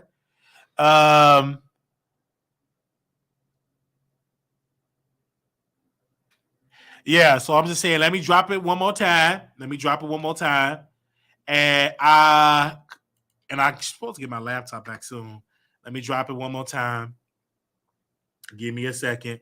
Because usually when I do the phone, this. Okay, let me do this. Okay. Let me make sure because they're not on camera. I don't know who they are. So let me make sure. Hey, what's up? Chit Chat, you live. Hi, Wiley. How are you? Doing well. That's good to hear. I've been missing your live shows. You've been giving some really great commentary, but I'm busy with classes and having to get ready for exams, so I'm not able to tune in live. So I caught you tonight. Great show, by the way. Thank you. You're welcome. I just wanted to say, I don't know, this conversation tonight, while you know I'm a little reserved when it comes to Armon Wiggins, but I am one who is for equality amongst my people. But it's really, really hard for me to stand with Brother Armon when he does the things that he does. However, I will say this. If they were going to be punished for having cameras and set location, so should have Megan. Um, I would just like to say to Armand and what is her name, Milagro, both. While they do have a bigger impact than most people who were from YouTube covering the trial than others, I hope that they will take their impact, and I hope that this is a learning experience for the both of them, that with you guys having such a big impact, um just know that yes, there are eyes on you guys and they are waiting for the moment that you mess up. And not to say because I don't want to sound like follow the rules and stay in your position, but I don't think that there was anything going on that was so imperative where Milagro had to try to film the person telling Megan to leave Tori's attorneys alone. I kind of think she went in still with her biasness and her just wanting to say that Tori's going to get away with this and she not being able to break certain stories. And a little of the attention went away from her when said YouTuber broke certain stories and audios, and that pissed her off. But back to the point, I just hope Milagro and Armand both will kind of will kind of baby their power that they have, not just for themselves, because people enjoy their commentary. People look forward to, hey, I wonder what Armon is going to say tonight after he goes to the trial. Hey, I wonder what Milagro is going to say after she goes to the trial, because they break things down to us in a way that mainstream media does not have the capability of doing. And just like they garner YouTube in a way, like, you know, hey, you're a journalist, you want to flex in our face that you went to school and you have this journalistic power over me, so I have to bow down in your territory. I just hope, you know, just like he said, well, hey, she was calling me for YouTube advice, and I guess he was a little reserved with giving her the advice that they can just learn to respect each other territories, and just get it together the next time. Don't give them a reason to be able to boot you out while it's not right, because she should have definitely been booted out. But I would have loved to have heard some of that brother's commentary in Miss Malagro's commentary, you know, and forthcoming proceedings as it pertains to Tory Lane's trial. So hopefully they both can just take this as a learning experience and really understand the power and influence they have, so much so, and it's so valid that someone who's supposed to be above them according to what the elite standard is went all the way out of her way to get them banned. So I just hope they learn from the experience. Another thing with you were talking about your background earlier today, and I just want you to know that I love when you get in that type of bag. I love when you talk about politics, and I love when you know, Oh tell yeah. real stories. Yes, I do. I love when you do that. So keep doing that. Definitely like the video. I always watch your replays when I'm cleaning up, even if I'm not paying attention, so you can keep in the algorithm. And I always share your videos to myself. So just keep up the good work, Wiley. Thank you. And I want to say to you, sister, thank you for your thoughts and opinions about this. And I feel like anybody that's in this situation that is talking about this should be definitely talked about. And like you said, something I agree with. If Armon and Milagro was banned, so should, of their media privilege will revoke, shall everybody else that broke the rules, including Megan. Absolutely. Thank you. Absolutely. I Thank agree. you, sis. Thank you. Have a good All right. morning. You too. Goodbye. Thank you. All right. Bye bye. All right. So we have some breaking news here, you guys. Some breaking news here. And give me a second because we want to make sure we put it on the website. We have some breaking news. This is why I say don't leave because you will miss some. We have some breaking news here. As I tell you all the time, don't leave because you will miss something. Give me a second. Let me post this.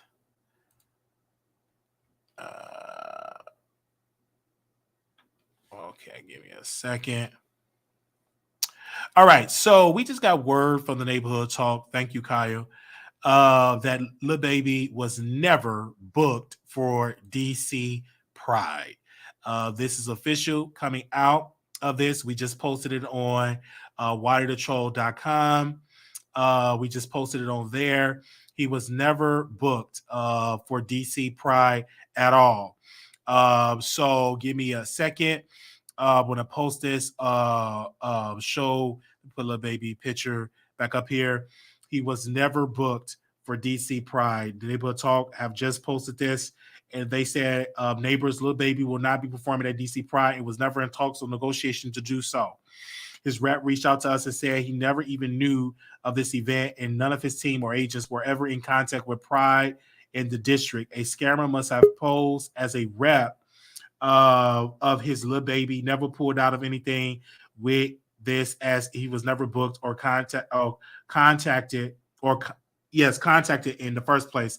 Also, we want to note that little baby has nothing against the LGBTQ community. That is what is being said, that a scammer scam and did all of that, but he was never supposed to be, he never was booked. So that is just breaking it to you. Hello, welcome to the Wiley Show. Hello, can you hear me? Yeah, I can hear you. Yes, sir. How you doing, Mr. Wiley? Doing good, brother. I just wanted to kind of circle back to what you were talking about earlier. I caught a Okay. little bit of it. Is there any video evidence of what happened with you and the Chasing Dallas cast? Any video evidence on that? Chase I that? want to. I have something recorded when we was on the live, but not the. Yeah, I have to see if there's any audio on it, but yeah. Because I was rooting for you to be the host of the reunion, and based off what you're saying, it don't sound. Yes, it was real. Why Yeah. you like that? Huh? Why you do Kiki like that? No, it was real. I should host it. I think it would be very entertaining, but I don't think that the producers are ready. I think they're looking for a person that is going to be a kiss. Want to kiss the cast butt and all of that. We were definitely different because, like I said, on the Instagram, it literally drove conversation. I mean, they are already doing interviews about Wiley and about this and this. So already it's there. So yes. I seen your name on another live before I realized you were going live. So I was like, let me just go to the actual source. I was like, yes, absolutely. So of course, you know what I'm saying, that we should host the Wiley Show should host the Chasing Dallas reunion because we would definitely deliver. Absolutely. would have asked the right questions. We will ask the right questions that need to be asked. And when I got the phone call, when I got the alert that Mikhail was live, I joined and I just was myself. So did it start off as Markel being mad that you made Kesey the face, and then that happened in like 5-10 minutes into the conversation? He was upset that I said that it ain't enough drama on the show. He was defending his position, and then I told him that I was going to make Kesey the face of Chasing Dallas. I would too. You know what I'm saying? And he was saying he haven't done enough and blah, blah, blah. And people were saying stuff to me in the chat. You know what I'm saying? So, yeah, absolutely. Why did you spray Kiki? What did she do? I'm sorry. Kesey, I'm sorry. Kesey should be the face. And he asked me, who do you not see it for on the cast? And who that should not make it to another season, should be off? I said Kiki should have never been booked on the cast. Okay. And I said Kesey should be, the face, is the face of the franchise. And I'm going to talk about it on my website. And I said Kiki should not be on the cast. And I gave my reasonings, and my reasons were very controversial. And when I said my reasoning, that's when it was a lot of people upset about what I said. So do you think it was more they were mad at what you said, or they were waiting for you to say something? They were mad at what I said because I've already was criticizing people in Dallas because someone passed away. Kurt Meyer is an icon, a legend in the city. And I posted some things about how he passed. I heard rumors, and I posted the rumors on my show and on my website. And that got the girls already got the feathers in a bunch. And then now you got the thing comes about that Wiley is talking about one of their cast members, and I gave my reason, and then they had something to say. Absolutely. Now they're saying you're a phobic. You're T-phobic. Yeah, T-phobic, all that.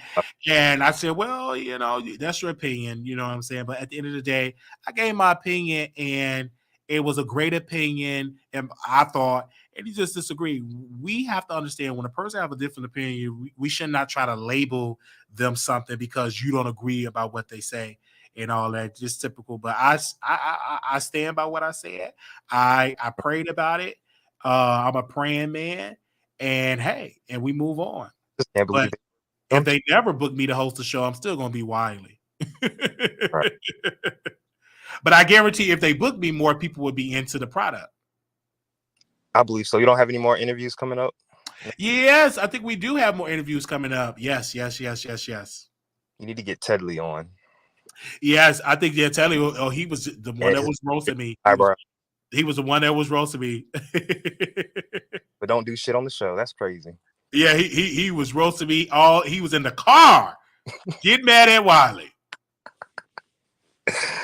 Okay, but yeah, that's all I wanted to talk about. Yes, and I already know because I think you the guy that works the overnight. You said you had called me when you was on your lunch break when you was in the car. Is you at work now? Oh no, I'm off. Are you out now? Oh well, where you from? Are you from Texas, like Dallas, Houston? No, I am from North Carolina. Oh, so you in North Carolina? Yes, sir. Okay. Are you coming to Vegas? Are you gonna do the Vegas or no? When is the Vegas trip? That's October 6th to the 9th. I got the flyer here. October 6th to the 9th. Let me take the thing now. October 6th to the 9th. And what are you doing? Because me, Wiley, I'm a 90s Scorpio as well. I'm an Scorpio as well.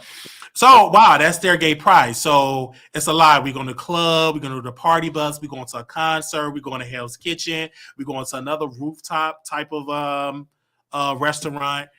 Gambling, drinking, smoking. Oh, okay, cool. We getting turned. All right. Yeah, we get it. It's a lot that we have planned for Vegas. Absolutely.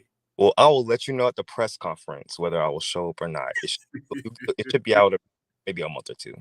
Okay. Thank you. Love you, man. Thank you, brother. Scorpios in the house. Sure. Yes, man. Yeah, Scorpios in the house. Wow, that was wonderful. Scorpios in the house. Hold on, somebody, 2 people had called me. What in the world? Somebody calling me from Baltimore. Hold on. Scorpios in the house.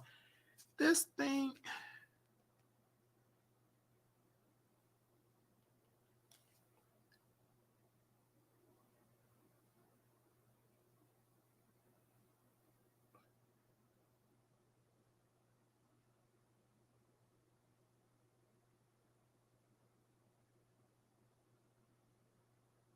All right.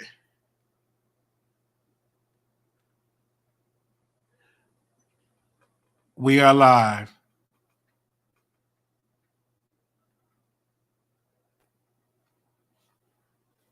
Give me a sec. We live.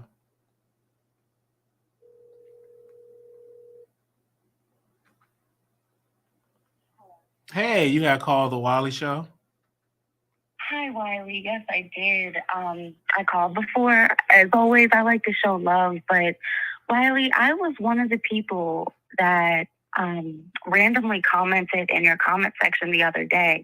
And what was interesting was you had inspired me so much.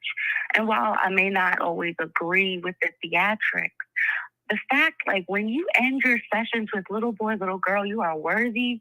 Like, Wiley, I just want to let you know, I know that this is for entertainment, but one day I was feeling so low, and I caught the end of your live, and it kept me going. So I just want you to know, keep going, brother. If this is your dream, if this is what you're inspired to do, keep showing up, because people like me respect it. Thank you, sister, for that you was encouraged by that. Thank you. Very encouraged, and I just want you to keep winning. I don't know if you saw the recent update with Jason Lee, the changes with Milagro, with Armon Wiggins, but I feel like you are going to be next up. So Wiley, keep going. That's all I wanted to say. Thank you. Thank you for that. You're welcome. Thank you. Have a good night. All right. Bye-bye. Thank you. Thank you. Wow. That was great. She called me. That was so great. That was so great. That was so great. Thank you. Thank you, man. That the love that we get from the people.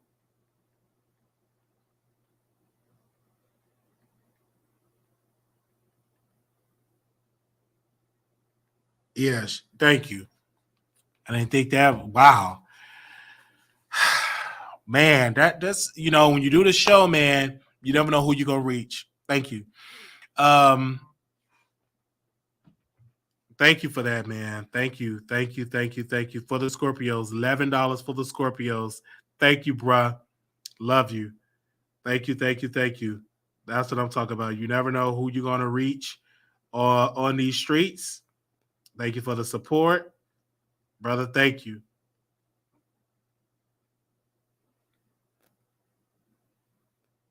Brother, thank you.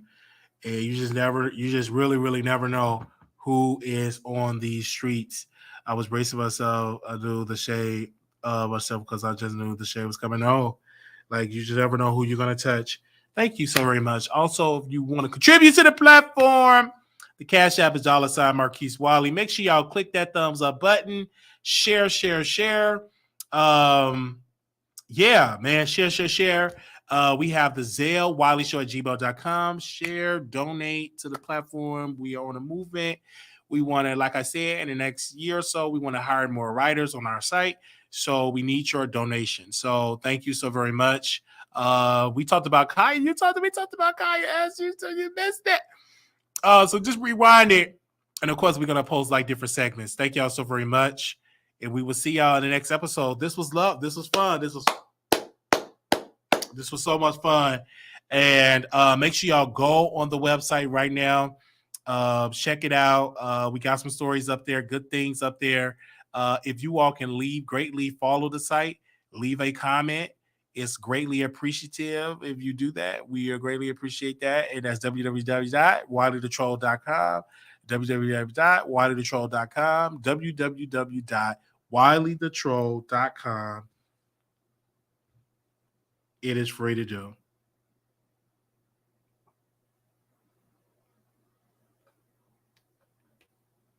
www.wileythetroll.com. You wait for the premiere? Okay. Oh, man. Okay. Let's get you to California. Okay. Yes. Hit the Cash App. We would love to go to California. Man, please.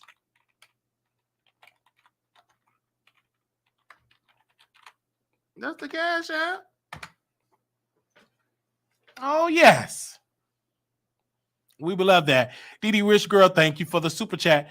Thank you for the super chat. Let's get you to California. Thank you, girl. Yes, sir. Yes. Definitely.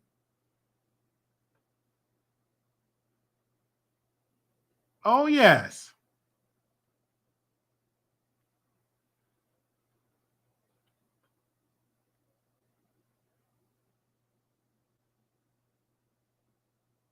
Thank you for that.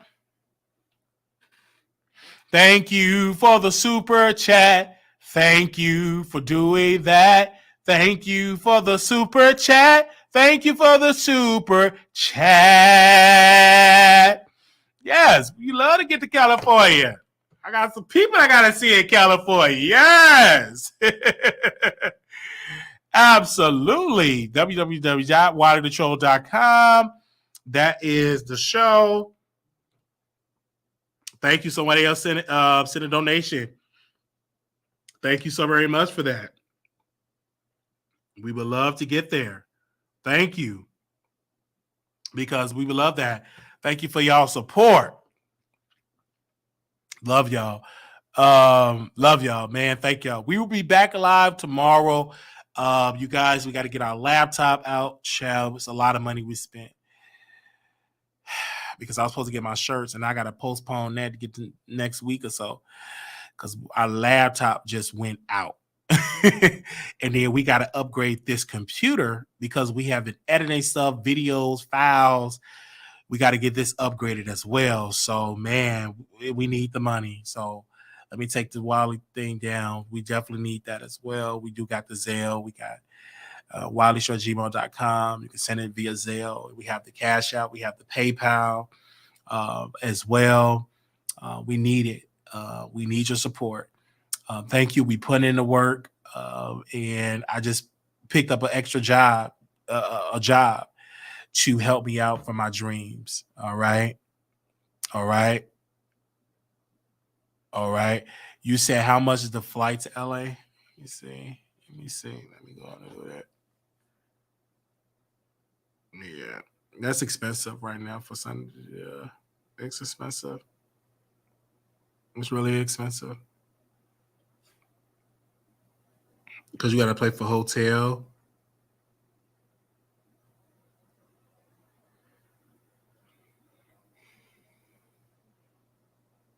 It's really, really expensive.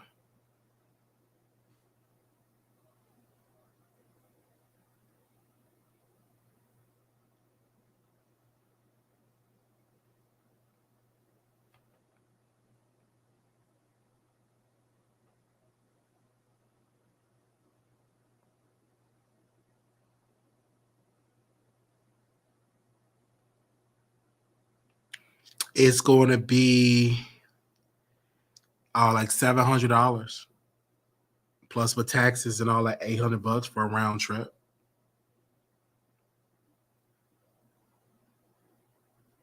For a round trip. Yep.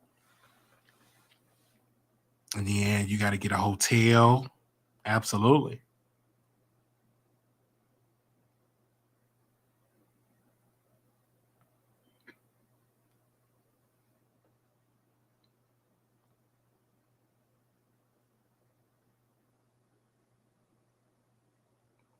Absolutely.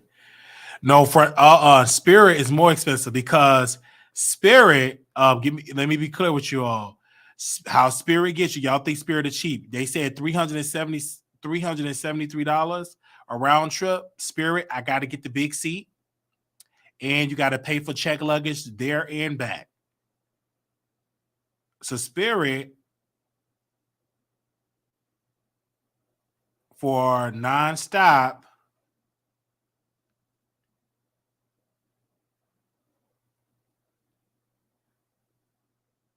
and you got to pay for that. You pay for everything in Spirit.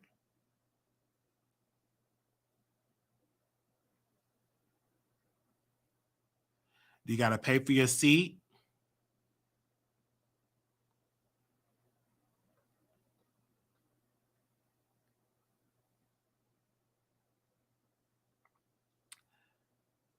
Okay.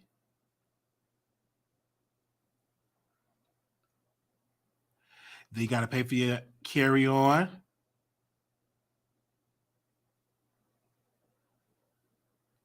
That's $103. Then you got to select your seat. And I can't do this flight because they ain't got no more of those big seats. And I'm tall. Okay. Everybody's costs more. Mm-hmm. I'm tall. And Frontier, I ain't get on no Frontier, baby. I was so hurt and stuffed in that seat. Man, no.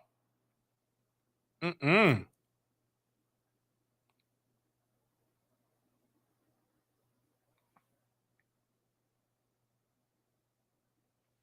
I'm just keeping it real.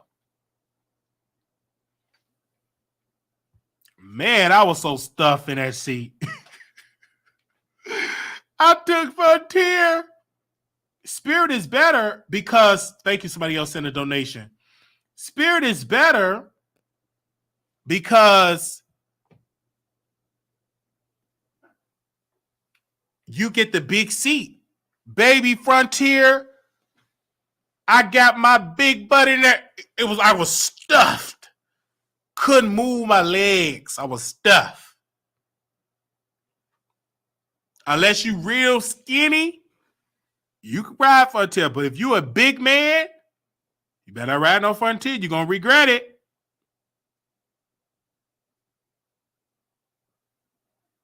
You're going to regret it.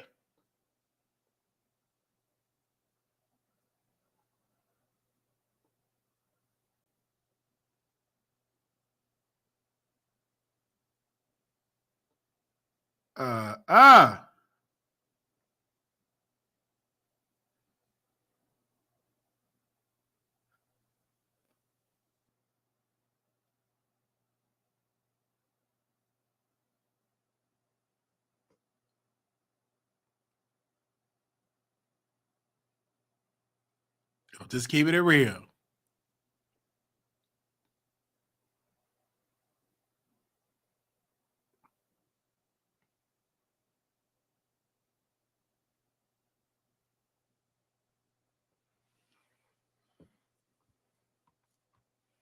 All right. Thank y'all so very much.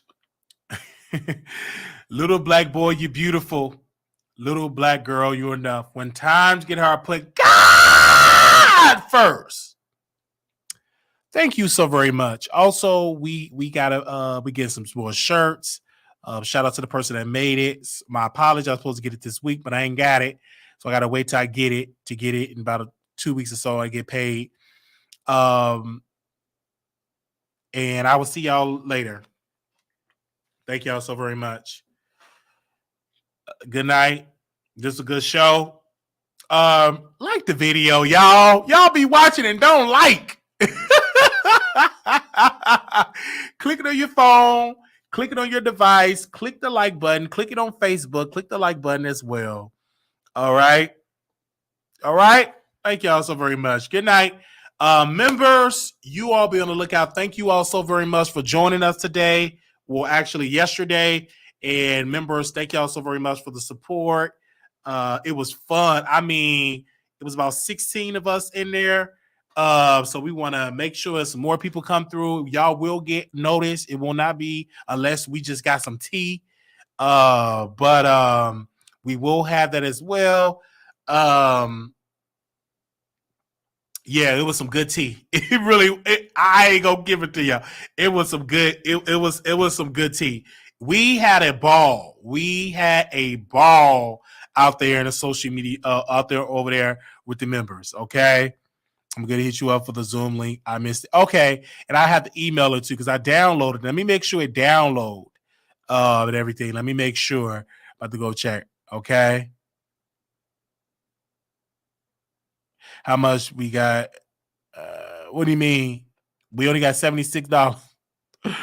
What is you up? I enjoyed it. Okay, I enjoyed it. Yes. 76 that we raised.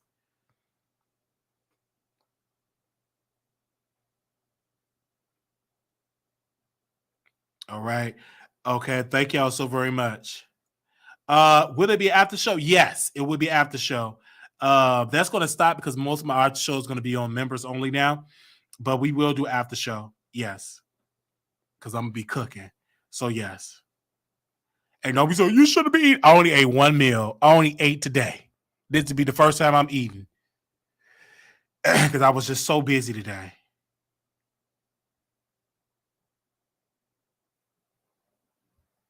I was so busy today.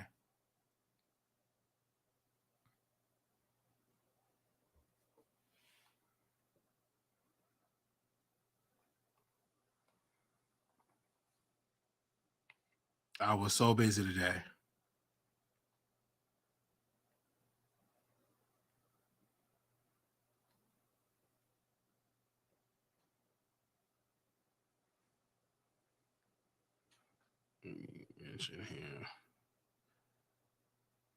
I'm trying to.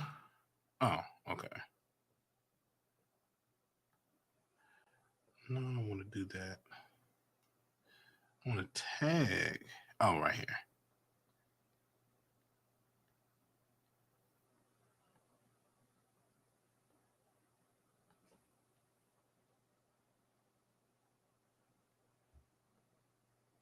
Give me a second.